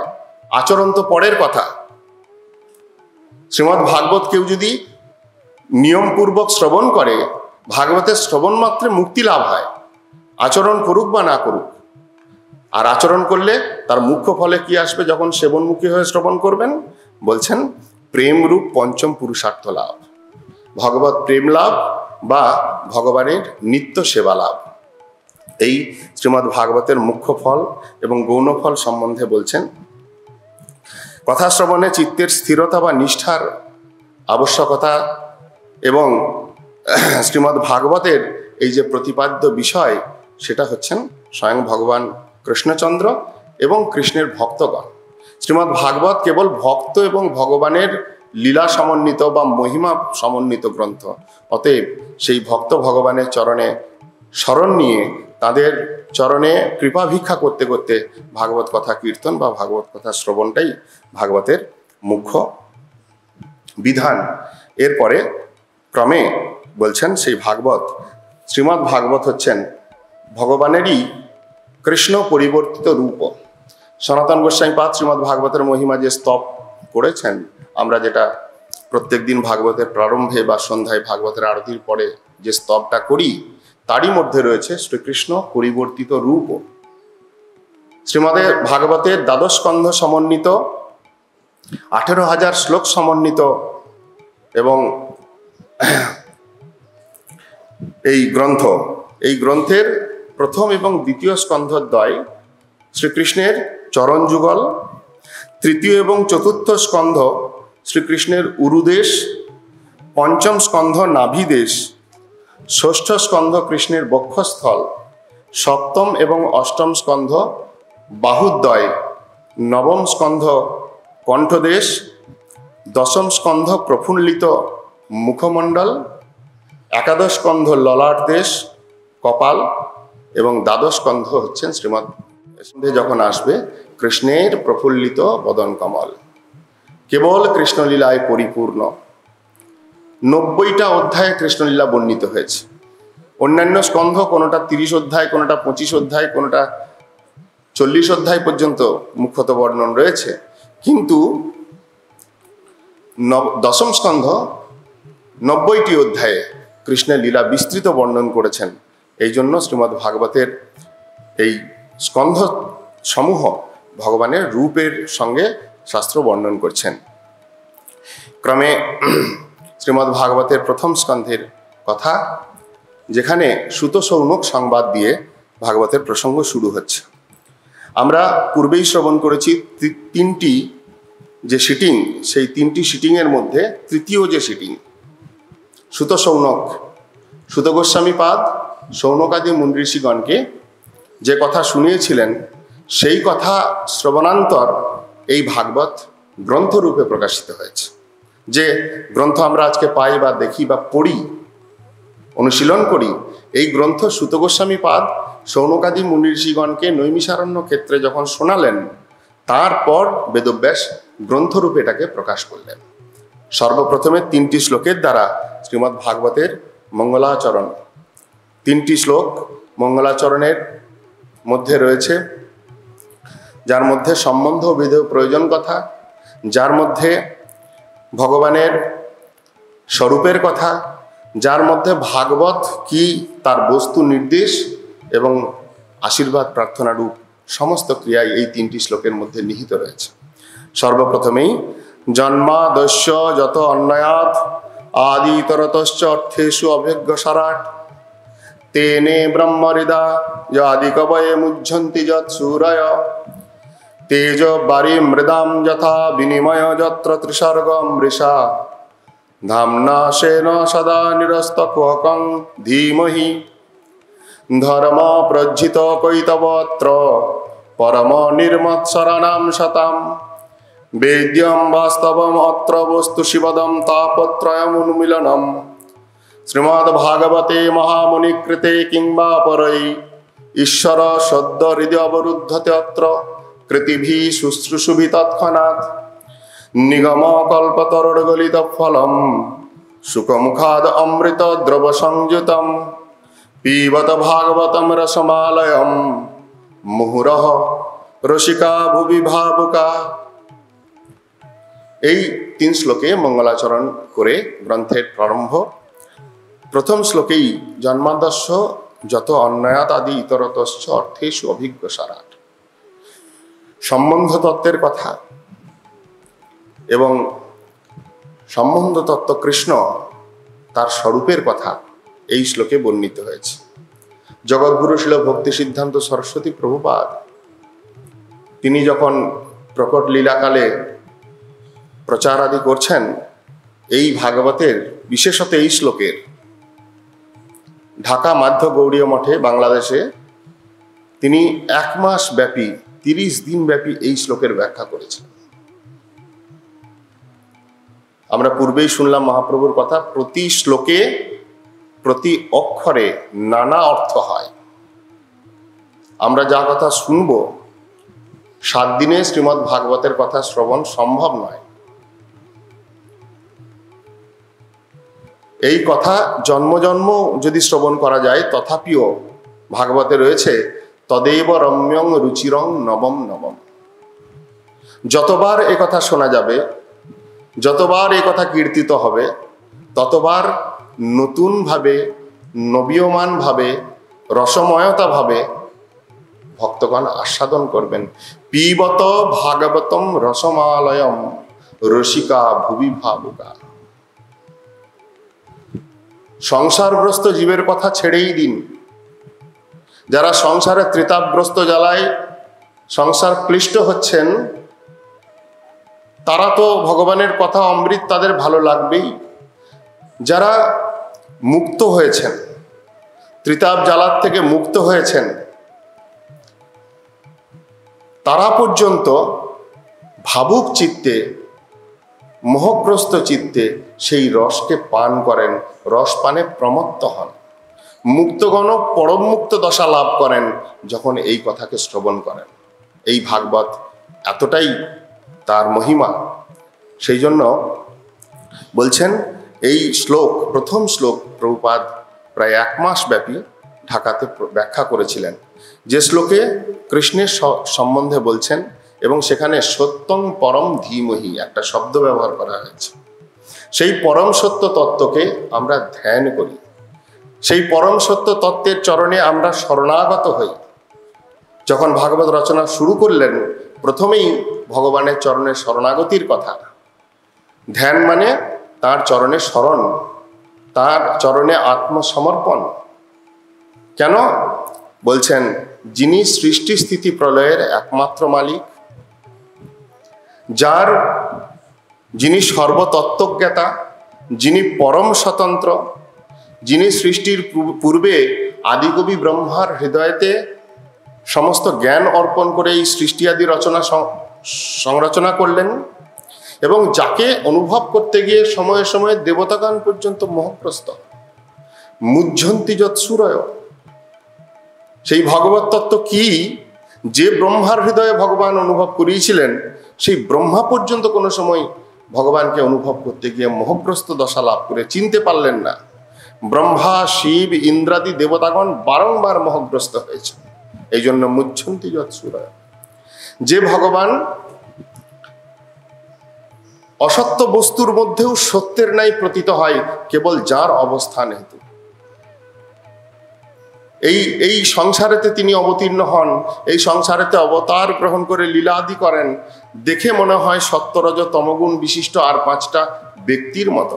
যেমন আমরা 3 গুণের দ্বারা আবদ্ধ, ভগবানও সেই রকম নরবৎ লীলা করছেন। কৃষ্ণের যতে খেলা সর্বোত্তম নরলীলা, নরবপু তাহার শরীর। এই তার নরবৎ যে বপু, এটা নিত্য, এটা শাশ্বত। এমনটি নয় যে কেবল এই সংসারে আসবেন বলে ধরেছেন। এই শরীর অনিত্য নয়, এই শরীর নিত্য, এবং তিনি রয়েছেন বলেই এই সংসারটা তার মতো যেমন সত্যরজ তমগুণময়, যেটা তার মধ্যে কোনোভাবেই সম্ভব নয়। সত্যরজ তমগুণের দ্বারা তিনি গঠিত নন বা তার দ্বারা তিনি আক্রান্ত নন, কিন্তু মনে হয় যেন তিনি তার দ্বারা আক্রান্ত। এই জন্যেই সেই ভগবত তত্ত্বকে অনুভব করতে গিয়ে জ্ঞানীগণ, মুনিগণ, ঋষিগণ পর্যন্ত তারা মোহগ্রস্ত দশা লাভ করেন। কৃষ্ণের কতজন বলেন যে কৃষ্ণ মারা গেছেন? আমরা যখন লীলা শ্রবণ করব, শুনতে শুনতে কৃষ্ণের অন্তর্ধান লীলা, ব্যাদ তীরবিদ্ধ করলেন কৃষ্ণের চরণে, কৃষ্ণের দেহ নাশ হলো। কৃষ্ণের দেহ নাশ হলো কথাটা বলা অর্থাৎ কৃষ্ণকে ওই সত্যরজ তমগুণময় বলে মনে করা। তিনি দিব্য, তিনি চিন্ময়, তিনি সচ্চিদানন্দ ঘনমূর্তি। এই জন্য গীতায় বলছেন জন্ম কর্ম চমে দিব্যম যোমে ব্যক্তি তত্ত্বত। আমার জন্ম, আমার কর্ম যিনি তত্ত্বত জানেন, তিনি জানেন যে এটা দিব্য, এটা কোনো সাধারণ মনুষ্যবৎ নয়। কিন্তু তথাপি মনুষ্যগণ, তথাপি পণ্ডিতগণ, তথাপি সময়ে সময়ে ঋষিগণ কেন এরকম ভাবেন? এইটাই তার প্রভাব। অসত্য বস্তুর মধ্যে সত্যত্ব অনুভব করাতে পারেন। এই সংসারের মধ্যে অনিত্যত্ব রয়েছে, কিন্তু ভগবান আছেন বলে এই সংসারটা আনন্দময় বলে মনে হয়। প্রকৃতপক্ষে সংসারে কোনো আনন্দ নেই। এই জন্য বললেন তেজবারী মৃদাম যথা বিনিময় যত্র ত্রিসর্গ অমৃষা ধামনা সেন সদা নিরস্ত কুহকম। তার মধ্যে কপটতা নাই, তার মধ্যে অন্ধকার নাই, তিনি শতপ্রকাশিত তত্ত্ব, তার মধ্যে মায়ার কোনো লেশ নাই, মায়ার অধীশ্বর তত্ত্ব। এই তত্ত্বকে সত্যম পরম ধীমহি, সেই পরম সত্য তত্ত্বকে আমরা সকলে ধ্যান করি, আমরা সকলে তার চরণে শরণাগত হই, আমরা তার চরণে আত্মসমর্পণ করি। একদম ভাগবতের প্রারম্ভের কথা, প্রথম শ্লোকের কথা। রচয়িতা বেদব্যাস তিনি সকলকে, যারা শ্রবণ করবেন সকলকে নিয়ে সেই ভগবত চরণে আত্মসমর্পণের শিক্ষা দিয়েছেন। এই জন্য গীতার যেখানে শেষ, ভাগবত সেখান থেকে শুরু। এই যে কথা বলা হয় এই কারণে। গীতার শেষ কথা সর্বধর্মান পরিত্যাজ্য মাম একম শরণম ব্রজ। অনেক কথা বলে এলেন 18টা অধ্যায়ে, অনেক ধর্মের কথা বলে এলেন, অনেক কর্তব্য কর্মের কথা বলে এলেন, যেটা নিয়ে আমরা সংসারীরা নিজেদের জীবনকে পরিচালনা করি। তার শেষে গিয়ে উত্তম কথাটা বলছেন সর্বধর্মান পরিত্যাজ্য মাম একম শরণং ব্রজ। এই শরণ শব্দটা গীতার চরম কথা, আর শ্রীমদ্ ভাগবতের প্রথম কথা সত্যং পরম ধীমহি। ভাগবত শ্রবণ করতে গেলে আত্মসমর্পণ, কৃষ্ণৈক শরণ, গুরবানুগত্য, এই গুণে গুণান্বিত না হলে প্রকৃত ভাগবতের শ্রবণ হয় না। এরপরেই বলছেন ধর্ম প্রজ্জিত কি আছে এই ভাগবতে। ধর্ম প্রজ্জিত কৈতব অত্র পরম নির্মৎসরানাম শতাম। এই ভাগবত পরম নির্মৎসর সাধুগণের ধর্ম। আর একটা উত্তম কথা, একটা ভক্তি জগতের বা সাধক জীবের সাধনার প্রারম্ভের কথা এবং সাধনার চরম কথা। পরম নির্মৎসরানাং শতাম। মৎসরতা শূন্য যে সমস্ত সাধুগণ, তাদের দ্বারা প্রচারিত, তাদের দ্বারা আচরিত ধর্ম হলো ভাগবত ধর্ম। এই জন্য মহাভাগবত কারা? যারা ভাগবত গ্রন্থের সিদ্ধান্তকে জীবনে আচরণ করেছেন। সেই সিদ্ধান্ত কি? প্রথম সিদ্ধান্তই হলো নির্মৎসর, অর্থাৎ মৎসর শূন্য হৃদয়, পরশ্রী কাতরতা শূন্য হৃদয়। ভাগবত শ্রবণ করব, ভাগবতের সেবা করব, ভাগবত থেকে জ্ঞান লাভ নিয়ে নিজের জীবনকে পরিচালিত করব, তার প্রথম শিক্ষা। এই দ্বিতীয় শ্লোকের মধ্যে বলে দিলেন কি আছে ভাগবতে। সমগ্র ভাগবতে রয়েছে যে ধর্ম, সেটা কিন্তু পরম নির্মৎসর সাধুগণের ধর্ম। বেদ্যম বাস্তবম অত্র বস্তু শিবদম। এখানে বাস্তব বস্তু সম্বন্ধে জ্ঞান দেওয়া হবে, যেটা পরম মঙ্গলময়, যেটা তাপত্রয় উন্মূলনম, ত্রিতাপকে মূল থেকে নষ্ট করে তোমাকে প্রেমের রাজ্যে পৌঁছে দেবে। কিরকম রাজ্য বলছেন? শ্রীমদ্ ভাগবতে মহামুনিকৃতে কিংবা অপরই ঈশ্বর সদ্য হৃদয় অবরুদ্ধতে। তাপত্রয়কে উন্মূলন করবে, বাস্তব বস্তু সম্বন্ধে জানাবে, নির্মৎসর সাধুগণের দ্বারা প্রচারিত ধর্ম, অতএব নির্মৎসরতার শিক্ষা দিয়ে নির্মৎসর করে হৃদয়কে এই ভাগবত শ্রবণ মাত্রে ভগবান হৃদয়ে অবরুদ্ধ হবেন। সদ্য হৃদয় অবরুদ্ধতে অত্র কৃতিভি শুশ্রূষুভি তৎক্ষণাৎ। কৃতবান হওয়া অর্থাৎ সেবনমুখী হওয়া, আচরণ হওয়া, শুশ্রূষুভি তার সেবা করতে করতে ভগবান হৃদয়ে অবরুদ্ধ হবেন। এই রকম যে ভাগবত, এই ভাগবতের পরে আর অন্য কোনো গ্রন্থের কি বা প্রয়োজন, কিংবা অপরই অন্য কোনো গ্রন্থ শ্রবণের কি দরকার রয়েছে? কোনোই প্রয়োজন নেই। স্বয়ং ভাগবত রচয়িতা তিনি উচ্ছ্বাস ভরে বজ্রদীপ্ত কণ্ঠে জগৎজীবের কাছে ডিক্লেয়ার করছেন, কিংবা অপরই অন্য কোনো গ্রন্থের কোনো দরকার নেই, অন্য কোনো ধর্মের কোনো দরকার নেই। এই জন্য ভক্তিবিনোদ ঠাকুর বলেছেন এত বড় কথা, পৃথিবীতে ধর্ম নামে যত কথা চলে, ভাগবত কহে তার পরিপূর্ণ চলে। সমগ্র শাস্ত্রের সর্ববেদান্ত সৎফল। একটা আমের বৃক্ষ, আমের বৃক্ষটাকে যদি আমি আস্বাদন করবার চেষ্টা করি, কোনোদিন আমের রস বা আমের স্বাদ পাওয়া যায় না। কিন্তু সেই বৃক্ষের যে ফল, যখন প্রপক্ষ ফল আসবে, সেখানে আম আস্বাদিত হয়। দুধের মধ্যেই ঘি আছে, কিন্তু দুধ খেলে কি ঘিয়ের আস্বাদ পাওয়া যায়? যখন দুধকে মন্থন করে ঘি বেরোবে, তখন সেই ঘি। চারিবেদ দধি ভাগবত নবনীত, মথিলেন সুখে খাইলেন পরীক্ষিত। চার বেদ যদি দুধ হয়, তাহলে ভাগবত হচ্ছে নবনীত তুল্য, মাখন সদৃশ, যেটাকে মন্থন করলেন সুখদেব গোস্বামী পাদ, মথিলেন সুখে আর খাইলেন পরীক্ষিত। এই জন্য স্বয়ং শিবজি বলছেন, সুখও বেত্তি, সুখ জানেন এই ভাগবতের মহিমা। অহম বেদমি, আমি জানি এই ভাগবতের মহিমা। কারণ এই ভাগবতের মধ্যে শাস্ত্র চূড়ামণিত্ব সর্বসিদ্ধান্তের পরম পরাকাষ্ঠা প্রাপ্ত গ্রন্থ হলো শ্রীমদ্ ভাগবত। অতএব এই ভাগবত শ্রবণ করলে সাক্ষাৎ ভগবান হৃদয়ে অবরুদ্ধ হন, যেটা অন্য কোনো ধর্মাচরণের ফলে হয় না, অন্য কোনো গ্রন্থ চর্চার ফলে হয় না। যেমনটি নারদ ঋষি গোকর্ণ প্রসঙ্গে চার কুমার বললেন যে ওই জ্ঞান বৈরাগ্য গীতার শ্লোক উচ্চারণ করেও তাদেরকে সুস্থ করতে পারলেন না। যেমনটি মহাভারত আমরা শুনব ক্রমে যে বেদব্যাসের চিত্তের অপ্রসন্নতার কারণ, এই গীতা মহাভারত সব রচিত হয়েছে, তারপরেও তিনি অপ্রসন্ন। ক্রমে আমরা আসবো সেই প্রসঙ্গে। সেই ভাগবত শাস্ত্র যদি থাকে, অন্য কোনো শাস্ত্রের আবশ্যকতা নেই। এবং তৃতীয় শ্লোকে আশীর্বাদ ভিক্ষা করতে গিয়ে প্রয়োজন তত্ত্বের কথা বললেন। প্রথম শ্লোকে সম্বন্ধ, দ্বিতীয় শ্লোকে অভিধেয় এবং তৃতীয় শ্লোকে প্রয়োজন তত্ত্ব। নিগম কল্পতরুর গলিতং ফলম। নিগম শাস্ত্রের গলিত প্রপক্ষ ফল। শাস্ত্র দুই প্রকার, আগম এবং নিগম। আগম শাস্ত্র বলছেন শিবজির মুখ থেকে আগত, পার্বতীর কর্ণগত, বাসুদেবের সম্মত। এই শাস্ত্র তন্ত্র মন্ত্র প্রধান শাস্ত্র, যার মধ্যে তিনটি তন্ত্র রয়েছে, শৈবতন্ত্র, শাক্ততন্ত্র এবং বৈষ্ণবতন্ত্র বা পঞ্চরাত্রাদি গ্রন্থ।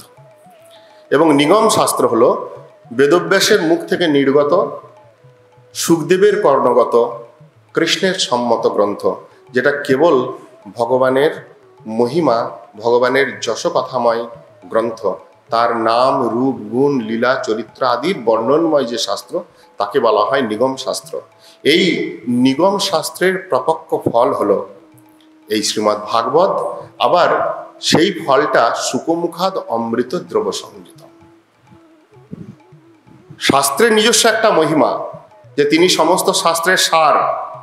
প্রপক্ষ ফল এমন একটা ফল যে ফলের মধ্যে আঁটি নাই, যে ফলের মধ্যে বলকল মানে ছিলকা নাই, কেবল রসময় গ্রন্থ।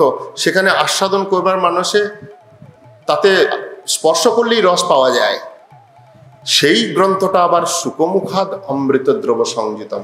যেমন কোনো একটা ফল পেকে থাকলে তাতে যদি কোনো পাখি মুখ দিয়ে দেয় বা তার থেকে আস্বাদন করে, তার মিষ্টতা আরো অধিক হয়। এই প্রপক্ষ ফল সুখদেব মুনির মতো মহামুনির শ্রীমুখ থেকে নির্গত হয়েছে। শাস্ত্রে বলেছেন, অবৈষ্ণব মুখোদ্গীর্ণম পুতম হরিকথামৃতম শ্রবণম নৈব কর্তব্যম সর্বোচ্ছিষ্ট যথাপায়। অবৈষ্ণবের শ্রীমুখ থেকে যদি কোনো কথা নির্গত হয়, পুতম হরিকথামৃতম শ্রবণম নৈব কর্তব্যম, সেটা শ্রবণ করা উচিত হবে না। কেন? সর্বোচ্ছিষ্ট যথাপয়। এই জন্যই প্রথমেই নিরাট বক্তার ভূমিকা বলেছেন এবং সেখানে বলেইছেন নিবৃত্ত তর্ষ উপগীয়মান। সংসারের ভুক্তি মুক্তি ফলাভিসন্ধি, ভোগের বাসনা, মুক্তির বাসনা এবং কর্ম করে ফল লাভ করার বাসনাগ্রস্ত চিত্ত যাদের, তারা কোনোদিন হরিকথা কীর্তন করতে পারেন না। তাদের দ্বারা শুদ্ধ ভক্তি যাজিত হয় না। এই রকম সুখমুনি যিনি নিবৃত্ত তর্ষই উপগীয়মান, এই রকম মহাজনগণ যদি কথা কীর্তন করেন, সেই কথা অধিক রসময়, অধিক মঙ্গলময় এবং সেই কথাটাই চরম মঙ্গলময় হয়ে যায়। এই জন্য এখানে বলছেন এই নিগমকল্পতরুর প্রপক্ষ ফল, সেটা আবার সুখমুখাদ অমৃত দ্রব সংযুতম, সেই গ্রন্থ পিবত ভাগবতম রসমালয়ম মুহুরহ রসিকা ভাবুকা। যারা ভাবুক, যারা ভাবগ্রাহী, যারা রসিকজন, যারা সংসারের ত্রিতাব্রস্ত জ্বালার থেকে উত্তীর্ণ হয়েছেন, এমন মুক্ত জীবগণ পর্যন্ত এই রসের মধ্যে প্রমত্ত হয়ে নিরন্তর আত্মগত হয়ে তারা পান করতে থাকেন। সেই ভাগবত হচ্ছে, সেই গ্রন্থ হচ্ছে শ্রীমদ্ ভাগবত।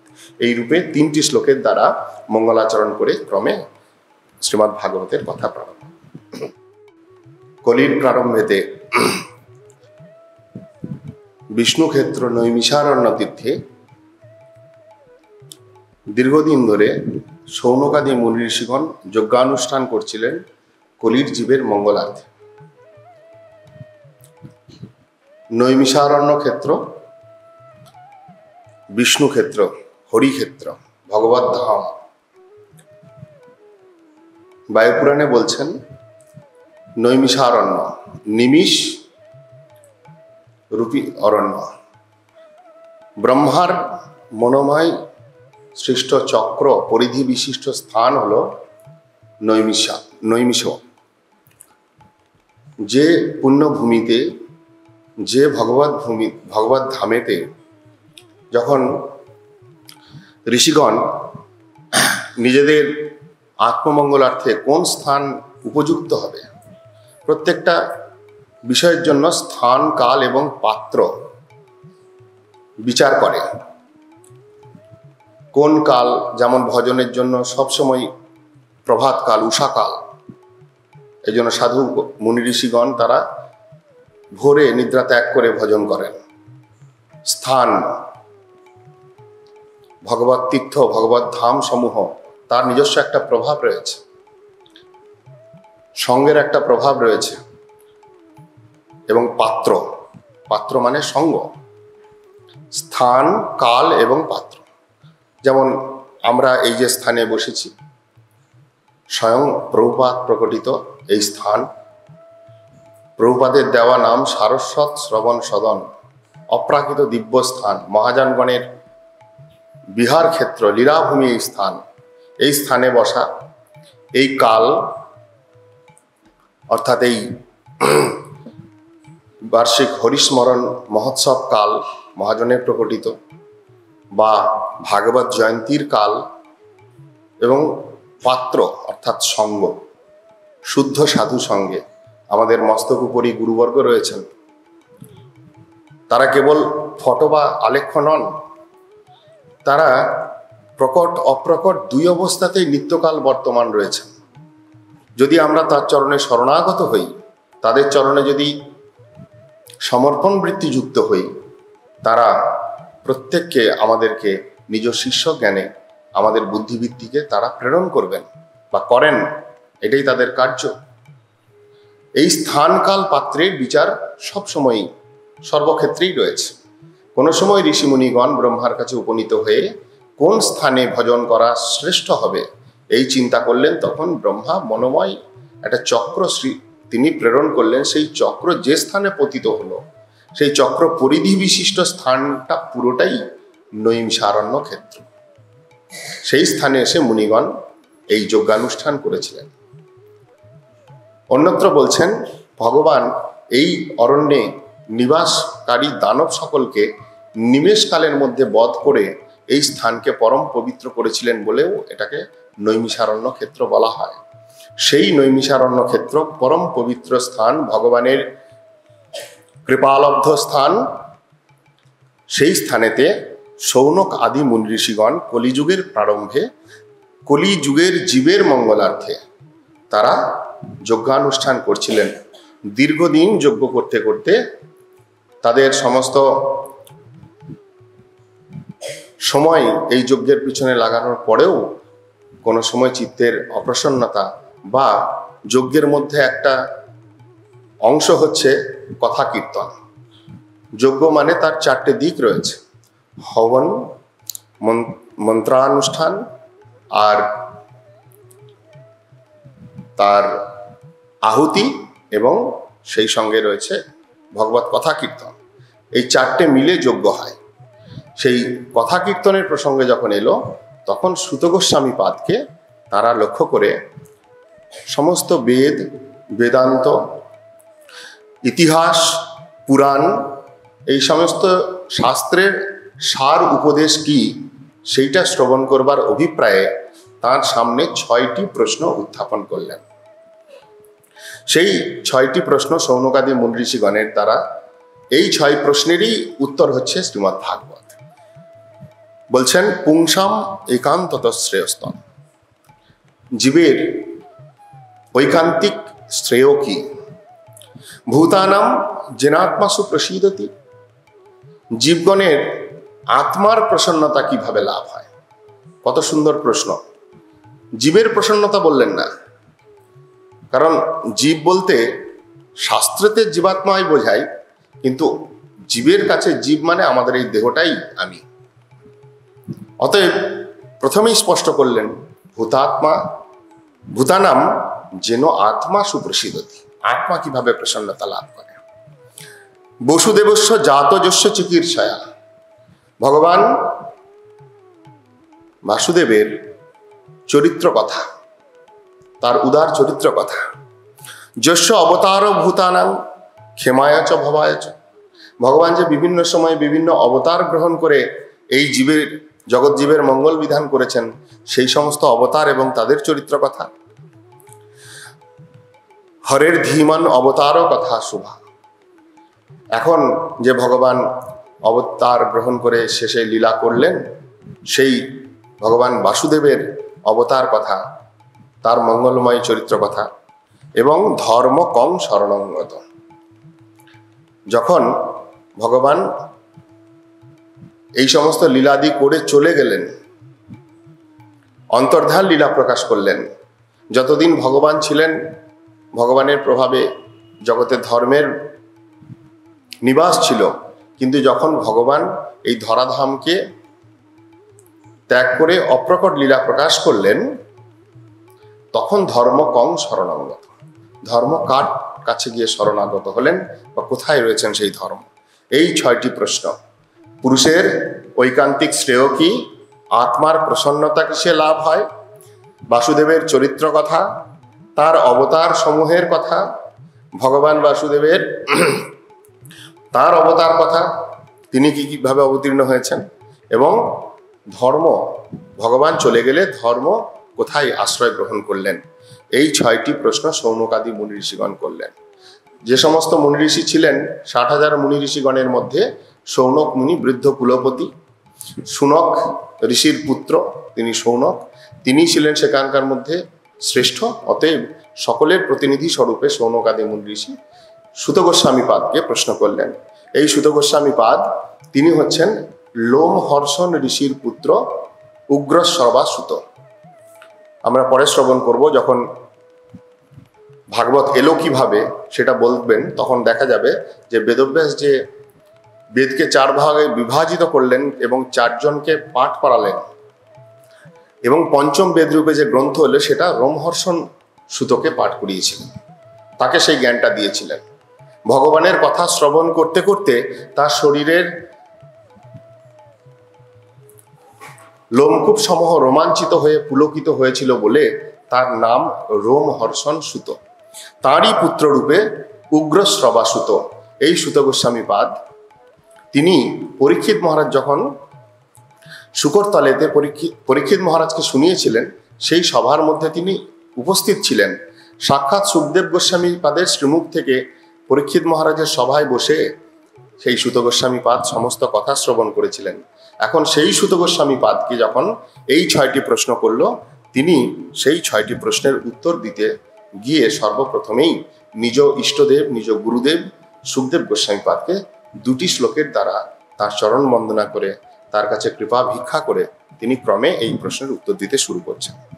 শ্রী সুত উবাচ জং প্রবজন্তম অনুপেতম অপেত কৃত্যম দ্বৈপায়ন বিরহ কাতরা জুহাব পুত্রেতি তন্ময়তয়া তরব বিনেদু তম সর্বভূত হৃদয়ম মুনিমানতয়স্মি যস্বানুভাবম অখিল শ্রুতিসারমেকম অধ্যাত্মদীপম অতিতীর্ষতাম তমোন্ধম সংসারিণাম করুণয়াহো পুরাণগুহ্যম তং ব্যাস শুনুমুপজামি গুরুং নমা মুনীনাম। যিনি জন্মগ্রহণ মাত্রেই নিজ বিরহকাতর বেদব্যাস পিতাকে ত্যাগ করে প্রবজ্জান্তম বনে প্রবেশ করেছিলেন, যিনি সর্বভূতের সর্বপ্রাণীগণের হৃদয়ে বসবাসকারী, অর্থাৎ সাক্ষাৎ ভগবানের অবতার স্বরূপ যে সুখদেব গোস্বামী পাদ, সেই সুখদেব গোস্বামী পাদকে আমি প্রণাম করি। যিনি বেদ বেদান্ত আদি সমস্ত শাস্ত্রের সারভূত আত্মতত্ত্ব প্রকাশক যে শুদ্ধ হরিকথা, অধ্যাত্ম প্রকাশক যে ভগবানের কথা, যেটা সমস্ত শাস্ত্রের সার, সেই কথাকে সর্বপুরাণ রহস্য শ্রীমদ্ ভাগবত রূপে এই জগৎকে দান করেছিলেন, যার দ্বারা সংসারগ্রস্ত জীবগণের পরম মঙ্গল বিধান করেছিলেন, সেই সুখদেব গোস্বামী পাদ ব্যাস শিষ্য ব্যাসতনয় সুখদেব মুনিকে আমি প্রণাম করি। এই 2 শ্লোকে সুখদেব গোস্বামী পাদকে তিনি প্রণাম করে তার কাছে আশীর্বাদ ভিক্ষা করে ক্রমে সেই 6টি প্রশ্নের মধ্যে প্রথম 2টি প্রশ্নের উত্তর দেওয়া শুরু করলেন। প্রায় 15টি শ্লোকে সুত গোস্বামী পাদ এই 2টি শ্লোক, প্রথম 2টো যে প্রশ্ন, পুরুষের ঐকান্তিক শ্রেয় কিভাবে হয় এবং আত্মার প্রসন্নতা লাভ কিভাবে হয়, প্রায় 15টি শ্লোকের মধ্যে চরম উপদেশ তিনি করলেন। সবই পুংসাং পরধর্ম যত ভক্তির অধক্ষজে অহৈতুকী অপ্রতিহতা জয়াত্মা সুপ্রসিদ্ধ। যদি পুরুষের ঐকান্তিক শ্রেয় বলা হয়, তাহলে প্রথম লাইনে তার উত্তর। পুরুষের ঐকান্তিক শ্রেয় নিশ্চিত রূপে জানো, সবই পুংসাং পরো ধর্ম, শ্রেষ্ঠ ধর্ম, পরম ধর্ম, পরমোত্তম ধর্ম কি? যত ভক্তি অধক্ষজ, অধক্ষজ ভগবানের চরণে ভক্তি যাজন করা। অনেক সাধন থাকতে পারে, আরাধনানাং সর্বেশাং বিষ্ণুর আরাধনানাং পরম। অনেক আরাধনা থাকতে পারে, অনেক সাধন থাকতে পারে, যাগ যজ্ঞ তপস্যা দান ব্রত দেহ ধর্ম সমাজ ধর্ম মনোধর্ম কল্পিত ধর্ম এই দিয়ে জগৎ ছেয়ে থাকতে পারে।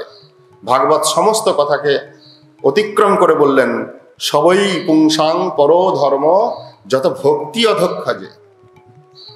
ভগবানের চরণে ভক্তি করলে এই ধর্মটাই পরম ধর্ম, পরমোত্তম ধর্ম। সবই নিশ্চিতভাবে ডিক্লেয়ার করছেন, এর মধ্যে কোনো সন্দেহ নাই, এর মধ্যে কোনো সংশয়ের অবকাশ নাই। সেই ভক্তিটা কিরকম হবে? অহৈতুকী অপ্রতিহতা। সেই ভক্তিটা যদি তুমি অহৈতুকী হতে পারে, ভক্তির মধ্যেও ভেজাল আছে, কেবল ভক্তি বলে ছেড়ে দেননি ভাগবত। ভক্তির মধ্যে মিশ্রা ভক্তি আছে, ছল ভক্তি আছে, মিছা ভক্তি আছে। সেই সমস্ত ভক্তিকে অতিক্রম করে অহৈতুকী অপ্রতিহতা অর্থাৎ উত্তমা ভক্তি, নির্গুণা ভক্তি,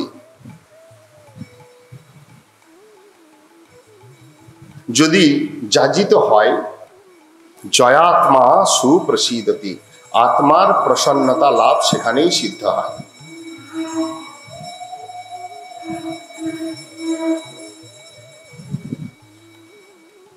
বাসুদেবে ভগবতী ভক্তি যোগ প্রযোজিত, জনয়াতি আশু বৈরাগ্যম জ্ঞানঞ্চ যদ অহৈতুকম। সেই ভগবান বাসুদেবে ভক্তিযোগ প্রকৃষ্ট রূপে যাজিত হলে, প্রযোজিত শব্দে প্রকৃষ্ট রূপে যাজন, প্রকৃষ্ট রূপে যাজন মানে ওই অহৈতুকী এবং অপ্রতিহতা, যে ভক্তিটা হেতু রহিত ভক্তি, যে ভক্তির কেবল ভগবানের সুখোদ্দেশ্যে যাজিত হয়, যে ভক্তি ভগবানের ভক্তের সুখোদ্দেশ্যে যাজিত হয়, সেই ভক্তিটা অহৈতুকী ভক্তি। যে ভক্তি চেরে ব্রতানি হরিত সোনানি, যা কিছু কৃতকর্ম কেবল ভগবত সুখের উদ্দেশ্যে কৃত হবে, সেইটা হচ্ছে অহৈতুকী এবং অপ্রতিহতা। সত্য সত্য যদি ধ্বংসের কারণ উপস্থিত হয়, তথাপিও সেটা ধ্বংসপ্রাপ্ত হয় না। মৃত্যু পর্যন্ত উপস্থিত হলেও সেই ভক্তির থেকে তিনি বিরত হবেন না। সাধারণ ভোগময় কষ্ট সেটা তো পরের কথা। আমাদের সংসারে অনেক লোক দেখা যায় আবহে পড়ে, ভাবে পড়ে ভক্তি শুরু করে ফেলেছেন, কিন্তু কিছুদিন পর যখন দুঃখ, কষ্ট, প্রতিকূলতা, তখন সেই ভক্তিকে ত্যাগ করে বদলে গেল মতটা, ছেড়ে দিলাম পথটা। বৈষ্ণব হবার ছিল মনে বড় সাধ, তৃণাদপি সুনিচন শ্লোক শুনি পড়ি গেল বাদ। তৃণাদপি সুনিচ হতে হবে, ভগবানের দাস হতে হবে, গুরুর দাস হতে হবে, সাধুর দাস হতে হবে। সংসারে এত বকাঝকা শুনে এসছি, এখানে এসে সাধুর শাসন শুনতে হবে, এইরকম ভক্তির আমার দরকার নাই। সেই ভক্তির দ্বারা আত্মা প্রসন্ন হয় না। অপ্রতিহতা। পঞ্চপাণ্ডবের জীবনকে লক্ষ্য করুন, জীবনের শুরু থেকে শেষ পর্যন্ত স্থানে স্থানে বিপদ, এবং যে বিপদ এসেছে কল্পনা করুন নিজের জীবনে যদি সেই বিপদ আসে। আপনাকে গৃহের মধ্যে ঢুকিয়ে দিয়ে আগুন লাগিয়ে দেওয়া হয়েছে, ভগবান বাঁচালেন কি না বাঁচালেন সেটা পরের কথা। আপনাকে 20 লাড্ডু মাখিয়ে খাইয়ে দেওয়া হয়েছে, আপনাকে ষড়যন্ত্র করে আপনাকে নিঃস্ব করে দেওয়া হয়েছে, আপনার মান সম্মান নষ্ট করে দেওয়া হয়েছে, এবং তারপরে আপনাকে রাজ্য থেকে বিতাড়িত করে বনে বনে ভ্রমণ করানো হচ্ছে। তারপরে আর কৃষ্ণ ভজন করবার ইচ্ছা হবে? তখন আমি দৌড়াবো আমার এই বিপদ, যিনি উদ্ধার করতে পারবেন, কে পারবে, কত তাড়াতাড়ি পারবে, তার কাছে। এই জন্য ভাগবতের স্পষ্ট কথা, অহৈতুকী অপ্রতিহতা। ভাগবতের স্পষ্ট কথা, বাসুদেবে ভগবতী ভক্তিযোগ প্রযোজিত, প্রকৃষ্ট রূপে না যাজিত, যে যাজনের দ্বারা ভগবান বা ভগবানের ভক্তগণের হৃদয় উল্লাস হয়। প্রভুপাদের মহিমা প্রসঙ্গে একটা শব্দ আছে, সজ্জনের বাড়ালে উল্লাস। প্রভুপাদ যখন প্রচার শুরু করলেন ভক্তিবিনোদ ঠাকুরের মনোভীষ্টকে পূরণ করবার জন্য, তখন এমনভাবে শুরু করলেন যার দ্বারা ভক্তিবিনোদ ঠাকুর, গৌরকিশোর দাস বাবাজি মহারাজ, জগন্নাথ দাস বাবাজি মহারাজ, তাদের চিত্তটা উল্লসিত হলো। স্বয়ং গৌরকিশোর দাস বাবাজি মহারাজ, নিজ গুরুদেব, তিনি বলেন, আমার প্রভু ভক্তি সিদ্ধান্ত ঠাকুর তিনি ভালো আছেন তো? নিজ শিষ্যকে প্রভু বলে সম্বোধন করেন। সজ্জনের বাড়ালে উল্লাস, প্রকৃষ্ট রূপে যাজিত। আমি যদি ভক্তি যাজন করি, আমি যদি ভক্তির সাধক, তাহলে আমার ইষ্টদেব, আমার গুরুদেব আমার ক্রিয়ার দ্বারা যদি সন্তুষ্ট হন, তবে সেটা প্রকৃষ্ট রূপে সাধন। আরাধিত যদি হরি তপসা তত কি, ন আরাধিত যদি হরি তপসা তত কি। আমি তপস্যা করলাম, আমি সাধন করলাম, আমি কৃচ্ছ সাধন করলাম, কিন্তু তার দ্বারা আমার ভগবান, আমার ইষ্টদেব, আমার গুরুদেব তারা আরাধিত হলেন না, তারা সুখী হলেন না, তারা প্রসন্ন হলেন না। এমন আরাধনার কি দরকার আছে? অন্তর্বহির যদি হরি তপসা তত কিম, ন অন্তর্বহির যদি হরি তপসা তত। সেই জন্য আত্মার প্রসন্নতা লাভ শুদ্ধ ভক্তির দ্বারাই হয়, অন্য ভক্তির দ্বারা হয় না। আত্মার প্রসন্নতার সঙ্গে সঙ্গে বলছেন, জনয়তি আশু বৈরাগ্যম জ্ঞানঞ্চ যদ হৈতুকম। আমরা পূর্বেই যে কথা শুনছিলাম ভাগবতের মহিমা প্রসঙ্গে, জ্ঞান বৈরাগ্য, জ্ঞানের প্রয়োজন আছে, বৈরাগ্যের প্রয়োজন আছে ভক্তিতে। আর সুত গোস্বামীপাদ বলছেন, যদি তুমি প্রকৃষ্ট রূপে ভক্তি যাজন করো, তোমার মধ্যে বৈরাগ্য আর জ্ঞান, ওরা তো পুত্র, ভক্তির পুত্র, ওরা মা যেদিকে যাবে পিছনে পিছনে সেদিকে ধাবিত হবে। কিন্তু ওই একটাই কন্ডিশন, প্রযোজিত, প্রকৃষ্ট রূপেণ যাজিত। মন গড়া ভক্তির কথা বলেন নাই। আমার ইচ্ছা হলো আমি গোপালকে এইরকম ভাবে সাজিয়ে দিলাম, আমার ইচ্ছা হলো আমি গোপালকে নিয়ে এইভাবে খেলা করতে লাগলাম, আমি তো গোপাল সেবা করছি, এই রকম গোপাল সেবা, এই রকম ভক্তির কথা বলছেন না। সম্প্রদায়গত ভাবে গুরু পরম্পরায় আগত ধারার মধ্যে এসে, শুদ্ধ ধারার মধ্যে এসে তাদের কাছ থেকে কৃষ্ণ দীক্ষাদি শিক্ষণম,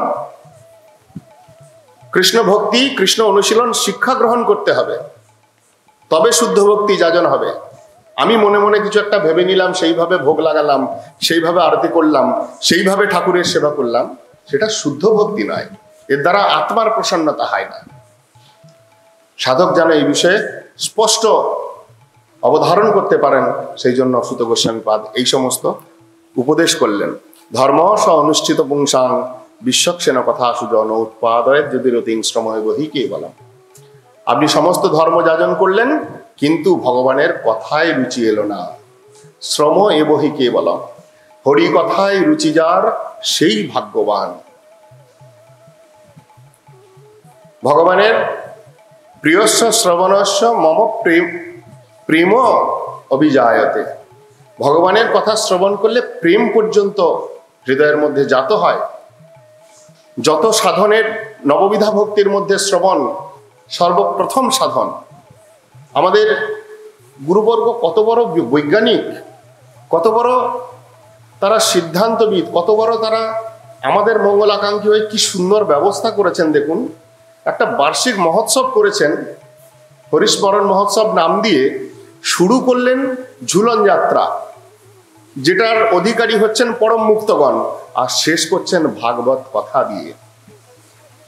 আমাদেরকে লক্ষ্যটা আগে দেখিয়ে দিলেন, ক্রমে ক্রমে সাধনটা দেখাচ্ছেন। হরি কথায় রুচি যার সেই ভাগ্যবান।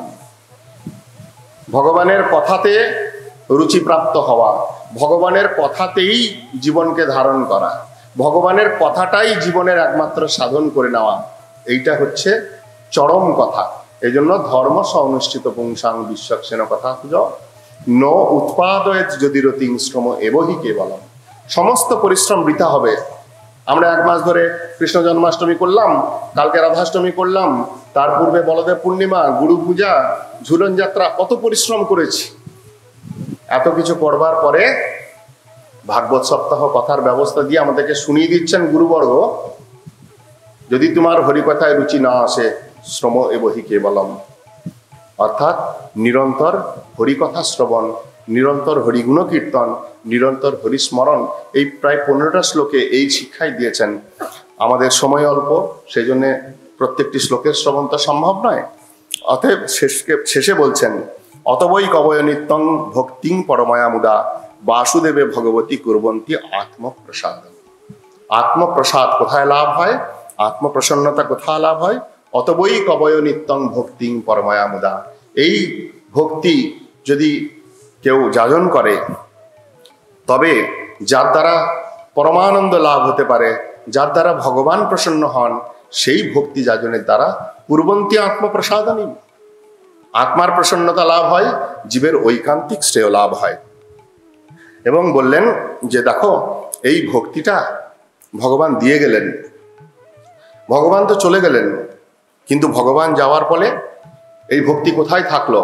যে ভক্তি যাজনের কথা বললেন, কৃষ্ণ সধাম উপগতে ধর্ম জ্ঞানাদিভি সহ কলৌ নষ্ট দৃশাংশ পুরাণার্ক অধুনোদিত।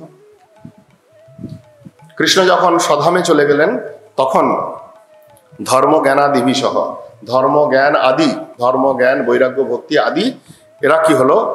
সমস্ত কিছু এই শ্রীমদ্ ভাগবত পুরাণ রূপে উদিত হলেন।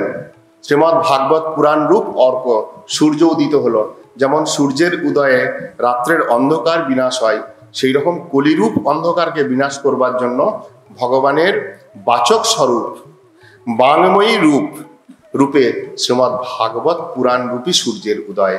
অতএব শ্রীমদ্ ভাগবতের মধ্যেই সর্বধর্ম পরমতম ধর্ম এটা রয়েছে। যেহেতু প্রশ্ন করেছিলেন যে ভগবান চলে যাওয়ার পর ধর্ম কার শরণ নিলেন, সেই উত্তরে এই কথা বললেন। এই শ্রবণ করবার পর শৌনকাদি মুনি ঋষিগণ আরো প্রশ্ন করলেন যে এই শ্রীমদ্ ভাগবত কেন রচিত হলো, কখন কোন সময় রচিত হলো? কারণ ইতপূর্বে বেদব্যাস মহাভারত পর্যন্ত রচনা করেছিলেন, তারপরেও কিসের জন্য এই ভাগবত রচনার আবশ্যকতা হয়ে পড়ল? তদ উত্তরে ব্যাস নারদ সংবাদ দিয়ে আসছেন। বললেন এই ভাগবত বেদব্যাস রচনা করলেন সত্য। সর্বপ্রথম বেদব্যাসের কথা বললেন।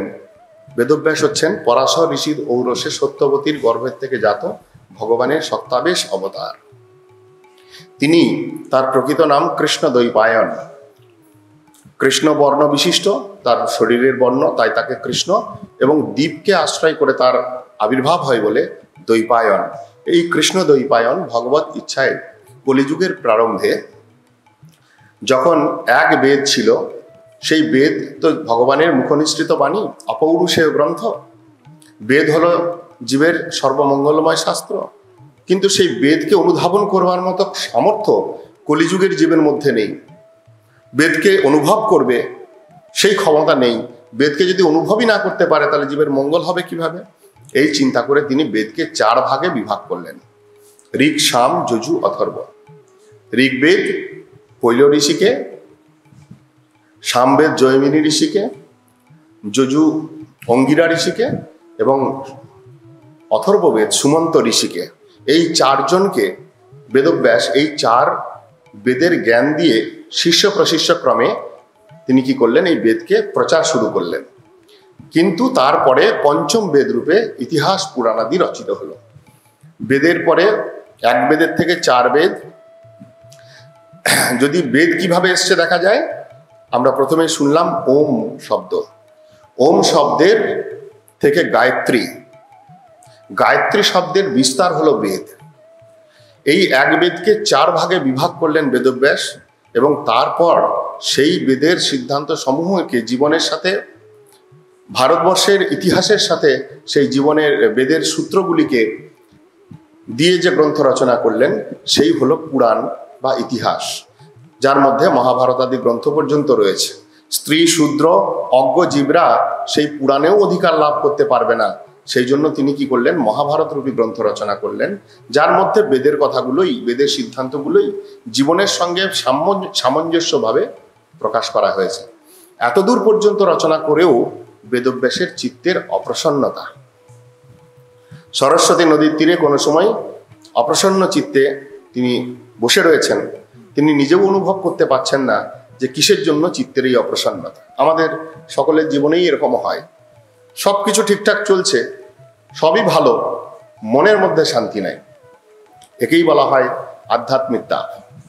ত্রিতাপ যে রয়েছে, আদি দৈবিক, আদি ভৌতিক এবং আধ্যাত্মিক। আধ্যাত্মিক তাপ মানে মনস্তাপ। খাওয়া দাওয়া, বিহার আহারের কোনো অভাব নেই, সবকিছু থাকার পরেও নিজের মনের মধ্যে অশান্তি, এবং তার কারণও অনেক সময় খুঁজে পাই না আমরা।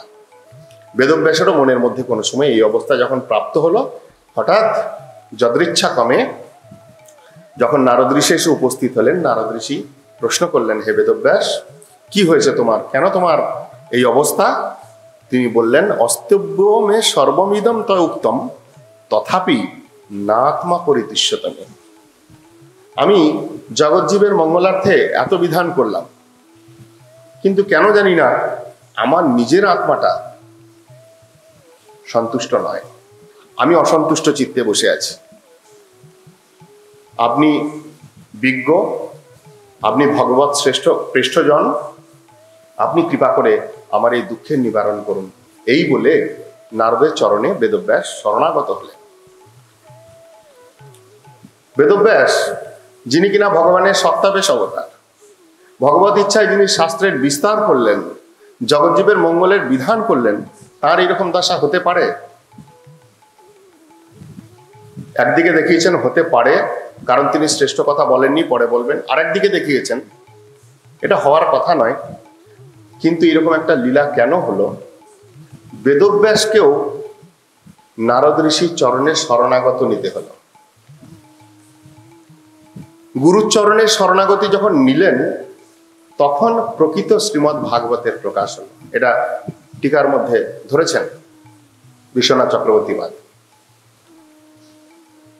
কারণ এর পূর্বে যখন পুরাণ রচনা করেছেন তার মধ্যেও শ্রীমদ্ ভাগবত রয়েছে।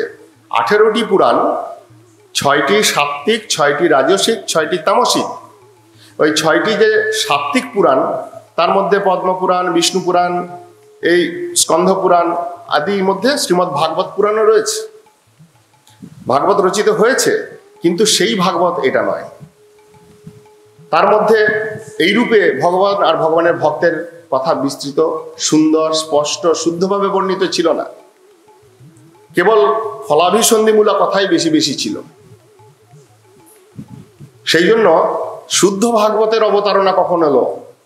যখন নারদ ঋষি গুরুদেবের চরণে শিষ্যত্ব গ্রহণ করে আত্মসমর্পণ করে গুরু কৃপা লাভ করলেন, তখন শুদ্ধ ভাগবতের প্রকাশ হলো। এইরূপ বিশ্বনাথ চক্রবর্তী টিকার মধ্যে ধরেছে। এই কারণে নারদের চিত্তের বিষণ্ণতা এবং তারপরে নারদের উপদেশ কর্মের জন্য তাকে শাসন করছেন যে নারদ, যুগুপ্সিতম ধর্মকৃতে অনুশাসত স্বভাব রক্তস্য মহান ব্যতিক্রম। হে নারদ, হে বেদব্যাস, তোমার দ্বারা একটা মহান ব্যতিক্রম ঘটে গেছে। মহাপ্রভু যেমন বলেছিলেন যে করিল পিপ্পলি খণ্ড কপ নিবারিতে, উলটিয়া আরো কপ বাড়িল দেহেতে। যখন মহাপ্রভু সন্ন্যাস নেবেন তার পূর্বে ওই পড়ুয়াগণের যে ভাব ওটা লক্ষ্য করে বললেন, আমি মঙ্গল করতে এসেছিলাম, এরা আমার চরণে অপরাধ করছে, এরা তো জীবনে মঙ্গল হবে না, এরা তো জন্ম জন্ম দুঃখ ভোগ করবে। তখন মহাপ্রভু বললেন, করিল পিপ্পলি খণ্ড কপ নিবারিতে। পিপ্পলি খণ্ড মানে মিশ্রি। মিশ্রি খেয়েছিলাম কপকে নিবারণ করতে গিয়ে, উলটিয়া আরো কপ বাড়িল দেহেতে। উল্টে কপ আরো বৃদ্ধি পেয়ে গেল, কারণ মিশ্রি তো ঠান্ডা জিনিস, ও বেশি বেশি সেবন করলে কপ বেড়ে যাবে। এখানেও তাই হলো।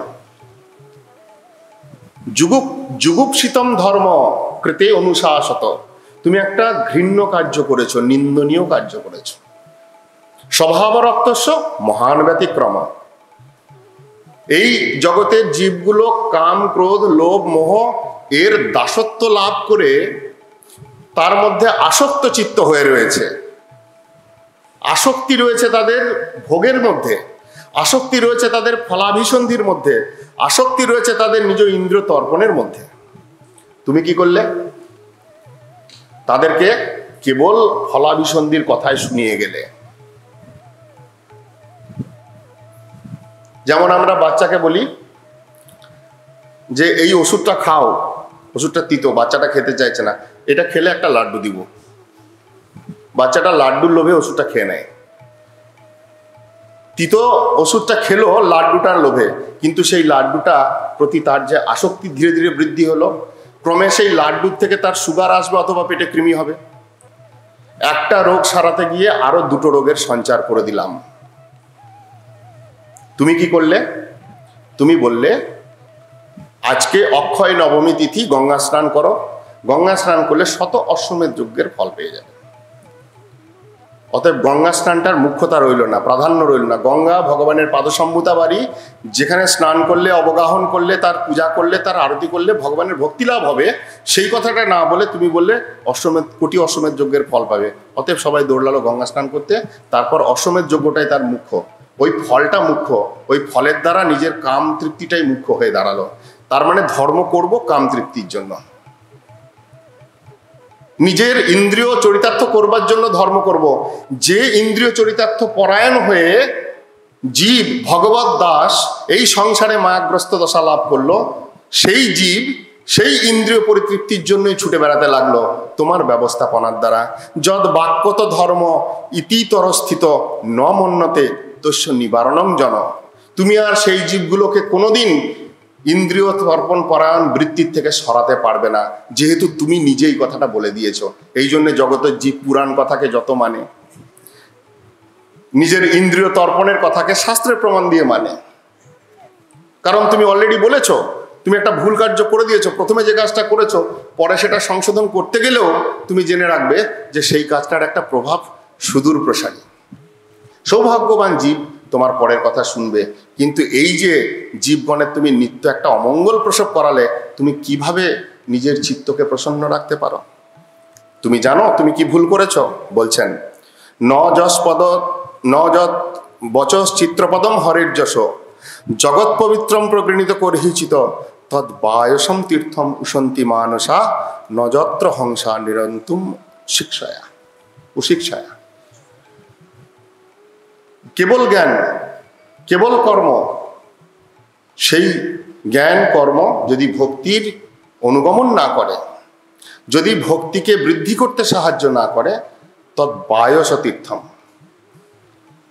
কাক তীর্থ, একটা হরিতীর্থ হরিধাম আর একটা কাকের তীর্থ। কাকের তীর্থে কি হয়? উচ্ছিষ্ট নিয়ে নিজেদের মধ্যে জটলা মিটিং হয়, অর্থাৎ অসার বস্তু নিয়ে কচকচানি, কোনো সার কথা তার মধ্যে নেই। তুমি যে জ্ঞানের কথা বলেছো শাস্ত্রের মধ্যে, তুমি যে কর্মের কথা বলেছো, তুমি যে যোগ সাধনের কথা বলেছো, ওইগুলো দিয়ে জীবের কি লাভ হবে? কোনো লাভ হওয়ার নেই। শুদ্ধভাবে ভবত অনুদিত প্রায়ং যশ ভগবত অমল যেনই ওয়াসই ন তুষ্যতে মন্যে তদ্দর্শনং কিলম। তোমার এই সমস্ত রচনার দ্বারা ভগবানের অমল যশ কথা অনুদিত প্রায়, কোনোভাবেই ভগবানের মহিমা প্রকাশ হয় নাই, কোনোভাবেই ভগবানের ভক্তের মহিমা প্রকাশ হয় নাই। ন তুষ্যতে মন্যে তদ্দর্শনং খিলম। এই কর্মের দ্বারা তুমি জীবের যেমন অমঙ্গল করেছ, ভগবানের অমল যশ কথা কীর্তন না করে ভগবানের অসন্তুষ্টি বিধান করেছ। এই জন্য বললেন যুগুপ্সিতম ধর্মকৃতে অনুশাসিত। তোমার কার্যটা ঘৃণ্য, তোমার কার্যটা নিন্দনীয় হয়েছে। করতে গেছিলে ভালো, কিন্তু উল্টো হয়ে গেছে, আর তারই প্রভাব স্বরূপ তোমার চিত্তের অপ্রসন্নতা। তুমি জানবে ত্যাগপাদ স্বধর্মম চরণাম্বুজম হরে ভজন অপক্ক অথ পতেত্তত যদি যত্র ক বা অভদ্রম অদমুষ্য কিম কো বার্থ আপ্ত অভজতাম স্বধর্মত। যদি ভক্তি যজন করতে করতে কোনো জীবের অপক্ক অবস্থায় পতনও হয়, ভক্তির চরম লাভ পায় নাই, ভক্তি লাভ করতে গিয়ে এখনো পর্যন্ত তার যাত্রা বাকি আছে, মৃত্যু হয়েছে, বা কোনো কর্মের ফলে কোনো অপরাধের ফলে সেইখান থেকে পতন হয়েছে, তথাপিও নমে ভক্ত্যা প্রণশ্যতি, ভগবানের ভক্তির আর ভগবানের ভক্তের কোনো বিনাশ নাই। এই রকম উত্তমা যে ভক্তি, যে ভক্তি যাজনের দ্বারা ভগবান সন্তুষ্ট হন, ভগবানের ভক্তগণ নন্দিত হন এবং তাদের আনন্দের প্রভাব আমার আত্মার উপর এসে পড়ে, সেই ভক্তির কথা তুমি বলো নাই। এটা তোমার মধ্যে একটা দোষ হয়ে গেছে। তুমি যে সমস্ত জ্ঞানের কথা বলেছো, যে সমস্ত কর্মের কথা বলেছো, সেই জ্ঞান কর্ম যদি ভগবানেতে অর্পিত না হয় তাহলে সেটা নিষ্ফল, বৃথা, সেটা ওই তদ্বায়স তীর্থম, কাক তীর্থ তুল্য। কাকগণ যা কচকচানি করে তার দ্বারা নিজেরও মঙ্গল হয় না, জগতেরও মঙ্গল হয় না। সেই রূপ তোমার কৃতকর্মের দ্বারা জগতের মঙ্গল হয়নি, ভগবান সন্তুষ্ট হয়নি, যার ফলে তোমার হৃদয়ে পর্যন্ত তার প্রভাব অপ্রসন্ন চিত্ত। এই বলতে গিয়ে ভক্তির শ্রেষ্ঠতা দেখাতে গিয়ে নারদ নিজের পূর্বজন্ম বৃত্তান্ত বললেন যে শুনো বেদব্যাস, ভক্তির কত বড় প্রভাব। পুরাকালে আমি পূর্বজন্মে একজন দাসীর গর্ভে দাসীপুত্র রূপে জন্মগ্রহণ করেছিলাম। ব্রহ্মার অভিশাপে স্বর্গের গন্ধর্ব উপবর্হণ ছিলাম। সেখানে কোনো এক সভায় তালভঙ্গ হওয়াতে সেই ব্রহ্মার অভিশাপগ্রস্ত হয়ে আমি দাসীপুত্র রূপে জন্মগ্রহণ করলাম। সেই দাসীপুত্র হয়ে আমার জীবন চলছে দুঃখের মধ্যে। এমন সময় হঠাৎ ভগবত ইচ্ছায় চাতুর্মাস্য ব্রতকালে সাধুগণের সমাগম হলো সেই স্থানে, যে স্থানে আমার মা কাজ করতে যেতেন। আমি মায়ের সঙ্গে সেই ছোট্ট বালক যেতে যেতে সাধুদের দর্শন পেলাম। মা আমায় একটা সেবা দিলেন। সাধুগণ এদিক ওদিক থেকে ঘুরে যখন এসে পাদুকাগুলো রাখতেন, মা বলেছিলেন পাদুকাগুলো তুমি সুন্দরভাবে গুছিয়ে রাখবে, আর সাধুরা যখন প্রসাদ পেয়ে উঠতেন সেই প্রসাদের পাতাগুলো মা আমাকে দিয়ে ফেলাবার ব্যবস্থা করতেন, এবং সেই সঙ্গে আমি একটু সাধুদের উচ্ছিষ্ট প্রসাদ পাওয়ার সৌভাগ্য লাভ করেছিলাম। উচ্ছিষ্ট লেপন অনুমোদিত দ্বিজয়ী সকৃৎস্ম ভুঞ্জে তদপাস্ত কিলবিষ এবং প্রবৃত্তস্য বিশুদ্ধ চেতস তদ্ধর্ম এবং আত্মরুচি প্রজায়তে। উচ্ছিষ্ট সাধুর পেয়ে কি লাভ হয় আমাদের তো জানি, কিন্তু আচরণে আনি না। সাধুর উচ্ছিষ্ট, মহাজনের উচ্ছিষ্ট নিজ কর্মকৃত সমস্ত পাপ, নিজ কর্মকৃত অনর্থ সমূহ বিনাশ করবার জন্য সাধুর উচ্ছিষ্ট।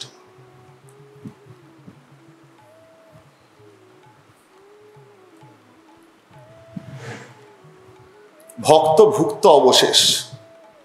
শুদ্ধ ভক্তগণ, মহাজনগণ প্রসাদ পেয়ে যদি উচ্ছিষ্ট রাখেন, সেই উচ্ছিষ্ট ভোজন করলে আমি যে ভজনে দুর্বল, কেন দুর্বল? মায়ার প্রকোপে। কেন দুর্বল? আমার পূর্ব জন্মকৃত কর্মের প্রভাবে আমার চিত্তটা হরিভজন করতে চায় না। এই দুর্বলতা কাটিয়ে সবলতা আনবে কে? ভক্তির বল, চিৎ বল আনবে কে? ভক্তপদ রেণু, ভক্তপদ জল, ভক্ত ভুক্ত অবশেষ, এই 3 সাধনের বল। ভক্ত পদরেণু, নারদ বলছেন ওই মায়ের আদেশে জুতাগুলাকে সাইজ করতে গিয়ে, পাদুকাগুলো সুষ্ঠুভাবে রাখতে গিয়ে সেই ভক্ত পদরেণু স্পর্শ পেলাম, আর সৌভাগ্যক্রমে ভক্ত ভুক্ত অবশেষ পেলাম। এই দুটো প্রভাবে আমার চিত্তের মধ্যে যে পাপগুলো ছিল, সেই পাপটা বিনাশ হলো। এবং তার পরিণামে কি হলো? বলছেন তা শ্রদ্ধয়া মে অনুপদম বিশৃণত প্রিয় শ্রবস্ব অঙ্গ মম অভবত রতি। সেই সাধুগুলোর প্রতি আমার রতি জন্মালো।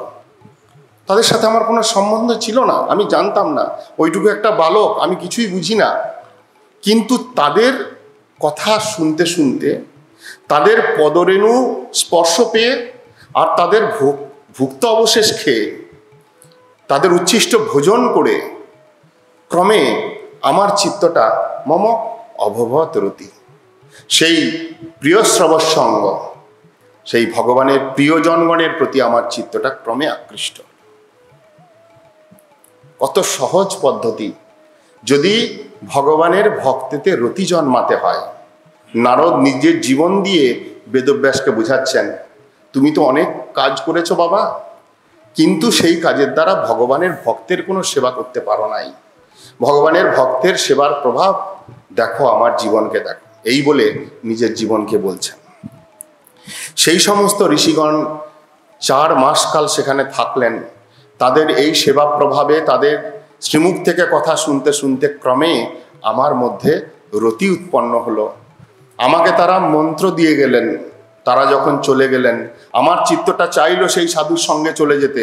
সাধুগণ আমাকে নিবারণ করলেন যে না, এখন তোমার মা রয়েছে, যতদিন মা আছে মায়ের কাছে থাকো, পরে তুমি চিন্তন করবে। আমি সেই অপেক্ষায় রইলাম কতদিন মা থাকেন, কারণ অলরেডি চিত্তটা সাধুতে এবং ভগবানেতে রতিপ্রাপ্ত হয়েছে। ভজন ব্যতীত অন্য কিছু নিয়ে তিনি আর থাকেন না। সময় প্রভাবে, কালপ্রভাবে সেই নারদের মা তিনি সর্পাঘাতে মৃত্যুবরণ করলেন। প্রাথমিক অবস্থায় মাইক দশাগ্রস্ত হয়ে একটু দুঃখ হলেও নিজে যেহেতু শুদ্ধচিত্ত হয়েই ছিলেন, নিজেকে সংযত করলেন এবং মনে মনে চিন্তা করলেন এটা ভগবানের কৃপাস্বরূপ। ভগবত ভক্তগণ সমস্ত দুঃখ, সমস্ত সুখ ভগবানের অনুকম্পা বলেই স্বীকার করেন।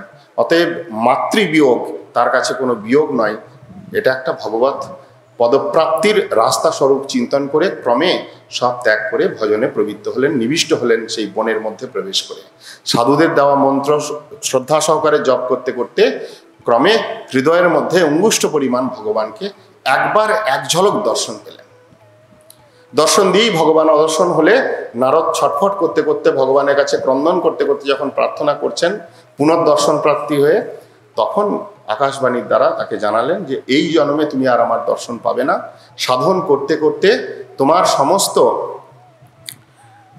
জড় দশা নির্মূল হলে তুমি ক্রমে পার্শ্বদেহ লাভ করে আমার নিত্য সেবায় আমার কাছে এসে যাবে।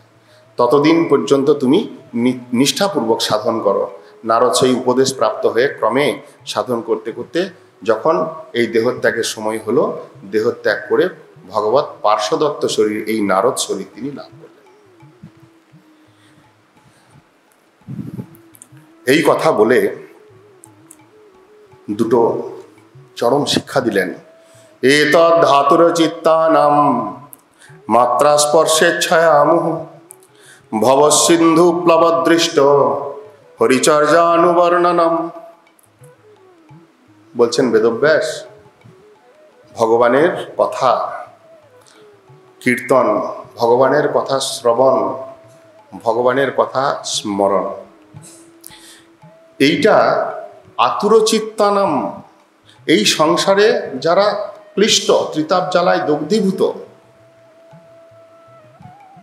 তারপরেও নিজের ভোগেচ্ছার দ্বারা পরিচালিত, সংসারে ভোগেতে প্রমত্ত, আবার সংসারে ক্লিষ্ট, এই রকম নিরন্তর সংসার ভোগী জীবগণের মঙ্গলের জন্য যদি কিছু আছে এই সংসারের মধ্যে, কেবল হরিচর্যানুবর্ণনম, কেবলমাত্র হরিকথা কীর্তন, কেবল হরিকথা শ্রবণ, কেবল হরিকথা স্মরণ। এই জন্য গুরু মহারাজের একটা উপদেশ, যেটা পরমারাধ্যতম বর্তমান গুরুদেব আমাদের কাছে প্রায়ই বলেন, যে নিত্য হরিনাম জপ, হরিকথা শ্রবণ, হরির সেবা আর হরি কীর্তন। হরি কীর্তন করতে হবে প্রত্যেক দিন, কোনোদিন বাদ দিলে হবে না। একদিন করলাম, একটা উৎসব উপলক্ষে করলাম, পরে ছেড়ে দিলাম, তা নয়। হরি কীর্তন, নিত্য হরি সেবা, ভগবানের জন্য কিছু সেবা, নিত্য হরিকথা শ্রবণ, শুনতেই হবে, আর হরিনাম জপ, গুরুদেব যে হরিনামটা দিয়েছেন আদর করে জপ। হরিচর্যানুবর্ণনম যদি করা যায়, এটা দৃষ্ট, কেবল শ্রুত হয়েছে, শাস্ত্রে বলা আছে এমনটা নয়, প্রত্যক্ষভাবে, পরোক্ষভাবে, অপরোক্ষভাবে সর্বদা প্রমাণিত। যদি হরি কীর্তন, হরি সেবা, হরি অনুচর্যা নিয়ে জীবনযাপন করে থাকে, তিনি এই ভোগময় সংসার থেকে অনায়াসে উত্তীর্ণ হয়ে ভগবৎ প্রাপ্তি লাভ করবেন। যমাদিভি যোগপথই কামলোভ হত মুহু মুকুন্দ সেবয়া যদ্বৎ আত্মা না সাম্যত। হে বেদব্যাস, তুমি জানবে মুকুন্দ সেবার দ্বারা, হরি সেবার দ্বারা আত্মা যতটা প্রসন্ন লাভ করে, যতটা আত্মা নির্মল হয়, যম নিয়ম অষ্টাঙ্গ যোগ আদি সমস্ত সাধনের দ্বারাও এতটা প্রসন্ন হয় না। এই জন্য মহাপ্রভু চরম শিক্ষা দিলেন। শিক্ষাষ্টকের প্রথম শ্লোকে 8টা শিক্ষা দিয়েছিলেন মহাপ্রভু। চেত দর্পণ মার্জনম, মহাপ্রভুর কথা, সাক্ষাৎ ভগবানের কথা। মনোদর্পণ, হৃদয় দর্পণ না, চিত্ত দর্পণ। যদি শাস্ত্রের অনুশীলন করে দেখেন, দেখা যাবে মনের থেকে বুদ্ধি সূক্ষ্ম, বুদ্ধির থেকে অহংকার সূক্ষ্ম, অহংকারের থেকে আত্মা সূক্ষ্ম। ওই অহংকার আর আত্মার মধ্যিখানে চিত্ত নামক একটা পদার্থ আছে। চিত্তশুদ্ধি মানেই আত্মশুদ্ধি। আমাদের যে আত্মা, আমরা যে ভগবত দাস, এই দাসত্ব অভিমানটা ভুলেছি মায়ার প্রভাবে। তো যে মুহূর্তে আমার আত্মা মায়ার সঙ্গে প্রথম সংস্পর্শে এসেছে, আমার মায়া আত্মার উপর একটা আবরণ পড়েছে, তার নাম হলো চিত্ত। তারপরে আমার অহংকারের পরিবর্তন, তারপরে বুদ্ধি ভোগেতে উন্মত্ত, তারপরে মন আমার ভোগেতে দৌড়াচ্ছে। চিত্ত মানে মন, বুদ্ধি, অহংকারের পরবর্তী অবস্থা হলো চিত্ত। মন মার্জন করা, শাস্ত্রে অনেক কথা, অনেক সম্প্রদায়, অনেক সাধু অনেক কথা বলছেন। মনের মার্জন, বুদ্ধির মার্জন, অহংকারের মার্জন। মহাপ্রভু বললেন চেত দর্পণ মার্জনম। বাবা, চিত্ত দর্পণ পর্যন্ত যেতে হবে। যতক্ষণ চিত্ত দর্পণ না হয় ততক্ষণ পর্যন্ত মায়ার সংসারে পড়ে থাকতে হবে। আর এই চেত দর্পণ মার্জনম কিভাবে হবে? একটাই রাস্তা, পরম বিজয়তে শ্রীকৃষ্ণ সংকীর্তন। নান্য পন্থা বিদ্যতে অয়নায়, অন্য কোনো পন্থা নাই কলিযুগে। মহাপ্রভু বলছেন, এখানে নারদ ঋষি বলছেন বেদব্যাসকে লক্ষ্য করে, যমাদিবি যোগপথই কামলোভ হতম, যত আছে যম নিয়ম অষ্টাঙ্গ যোগ, দান, ব্রত, তপস্যা যত কিছু জানো তুমি, এর দ্বারা চিত্তের যতটা প্রসন্নতা হয়, চিত্ত যতটা প্রশান্ত হয়, জানবে এর থেকে অনেক বেশি প্রশান্ত লাভ করে মুকুন্দ সেবয়া। মুকুন্দ সেবায় হয় সংসার তারণ। পরাত্ম নিষ্ঠা মাত্র বেশ ধারণ। মহাপ্রভু যখন সন্ন্যাস নিলেন বললেন, তুমি কি ভাবছো ব্রহ্মচারী হয়ে গেছো, সন্ন্যাসী হয়ে গেছো, অতএব তুমি ভগবানকে পেয়ে গেছো? কিচ্ছু না। পরাত্ম নিষ্ঠা মাত্র বেশ ধারণ। ভগবানের প্রতি নিষ্ঠা প্রদর্শনার্থে আমি বেশটা ধারণ করতে পারি, কিন্তু তোমার মঙ্গল মুকুন্দ সেবায় হয় সংসার তারণ। হে বেদব্যাস, তুমি শাস্ত্র বিভাজন করতে পারো, জগতের জীবের বিধান দিতে পারো, কিন্তু মুকুন্দ সেবার বিধান যদি দিতে না পারো, মুকুন্দ সেবার শিক্ষা যদি দিতে না পারো, কোনোদিন চিত্তের প্রসন্নতা তুমি পাবে না। এই বলে যখন বেদব্যাসকে নারদ ঋষি এই উপদেশ দিয়ে চলে গেলেন, তখন বেদব্যাস কি করলেন? ভক্তি যোগেন মনসি সম্যক প্রণহিতে অমলে অপশ্যৎ পুরুষং পূর্ণম মায়াঞ্চ তদ অপাশ্রয়ম। ভক্তি যোগেন মনসি সম্যক প্রণহিতে অমলে। ভক্তি যোগে পুনরায় সেই ভগবানের ধ্যানে বসলেন। কখন? যখন গুরুর থেকে কৃপা লাভ করলেন, গুরুর থেকে কৃপা আদেশ পেলেন, গুরুর ইঙ্গিত পেলেন, তখন সাধন শুরু করে কি পেলেন? অপশ্চাৎ পুরুষং পূর্ণম। সেই পরম পুরুষ, পূর্ণ পুরুষ ভগবানকে দর্শন করলেন। মায়াঞ্চ তদপাশ্রয়ম। এবং তার পৃষ্ঠদেশে মায়াকে দেখতে পেলেন, অপাশ্রিত তত্ত্বরূপে দেখতে পেলেন, ছায়ারূপে দেখতে পেলেন, বিপরীত তত্ত্বরূপে দেখতে পেলেন। এই শুদ্ধ জ্ঞান লাভ করবার পরে তিনি কি করলেন? অনর্থ উপশমম সাক্ষাৎ ভক্তি যোগম অদক্ষজে লোকস্য অজানত বিদ্যাংশ চক্রে সাত্তত সংহিতা। সুত গোস্বামী পাদ সেই শৌনকাদি মুনি ঋষির প্রশ্ন যে কখন এই ভাগবত রচিত হলো, সেই কথা বলতে গিয়ে যখন বেদব্যাসের নারদের কৃপায় অনর্থ উপশম হলো। বেদব্যাসের অনর্থ, ভগবানের সত্তাবেশ অবতার, তার যদি অনর্থ থাকতে পারে তাহলে আমাদের কি অবস্থা হয়? অতএব অনর্থ উপশমং সাক্ষাৎ ভক্তিযোগ অধক্ষজ। ভক্তিযোগ, সাক্ষাৎ ভক্তিযোগ ভগবানেতে লাভ করে অনর্থ উপশমিত হলে তখন তিনি সেই জগৎ জীবের মঙ্গলার্থে বিদ্যাংশ চক্রে সাত্তত সংহিতাম, সেই সাত্তত সংহিতা, পারমহংস সংহিতা স্বরূপ শ্রীমদ্ ভাগবত তিনি রচনা করলেন। যে ভাগবত যস্যাং বৈ শ্রীয়মায়ানাম কৃষ্ণে পরম পুরুষে ভক্তির উৎপদ্যতে পুংস শোক মোহ ভয়াপহা। সেই যার কথা শ্রবণ করলে ভগবান কৃষ্ণের, পরম পুরুষ কৃষ্ণেতে ভক্তি উৎপাদিত হয়, ভক্তি জাত হয়। কিসের? যস্যাং বৈ শ্রীয়মায়ান। যার কথা শ্রবণ মাত্র, আমরা পূর্বেই শুনেছি, সদ্য হৃদয় অবরুদ্ধতে অত্র। এখানে বলছেন কৃষ্ণে পরম পুরুষে ভক্তির উৎপত্তিতে, ভক্তি জাত হয়। কোন ভক্তি? যার দ্বারা শোক মোহ ভয়াপহা, শোক মোহ ভয় বিনাশকারী সেই ভক্তি জাত হয়। এই পর্যন্ত বলে তখন কি করলেন না, বেদব্যাস সেই শ্রীমদ্ ভাগবত রচনা করেছিলেন। এরপরে পরীক্ষিত মহারাজের জন্ম বৃত্তান্ত এবং সেই প্রসঙ্গে কুন্তী দেবী এবং ভীষ্ম চরিত্র। সময় অধিক হয়েছে, আমরা এই পরে কথা পরবর্তীকাল শ্রবণ করব। বাঞ্ছা কল্পতরু ভস্য।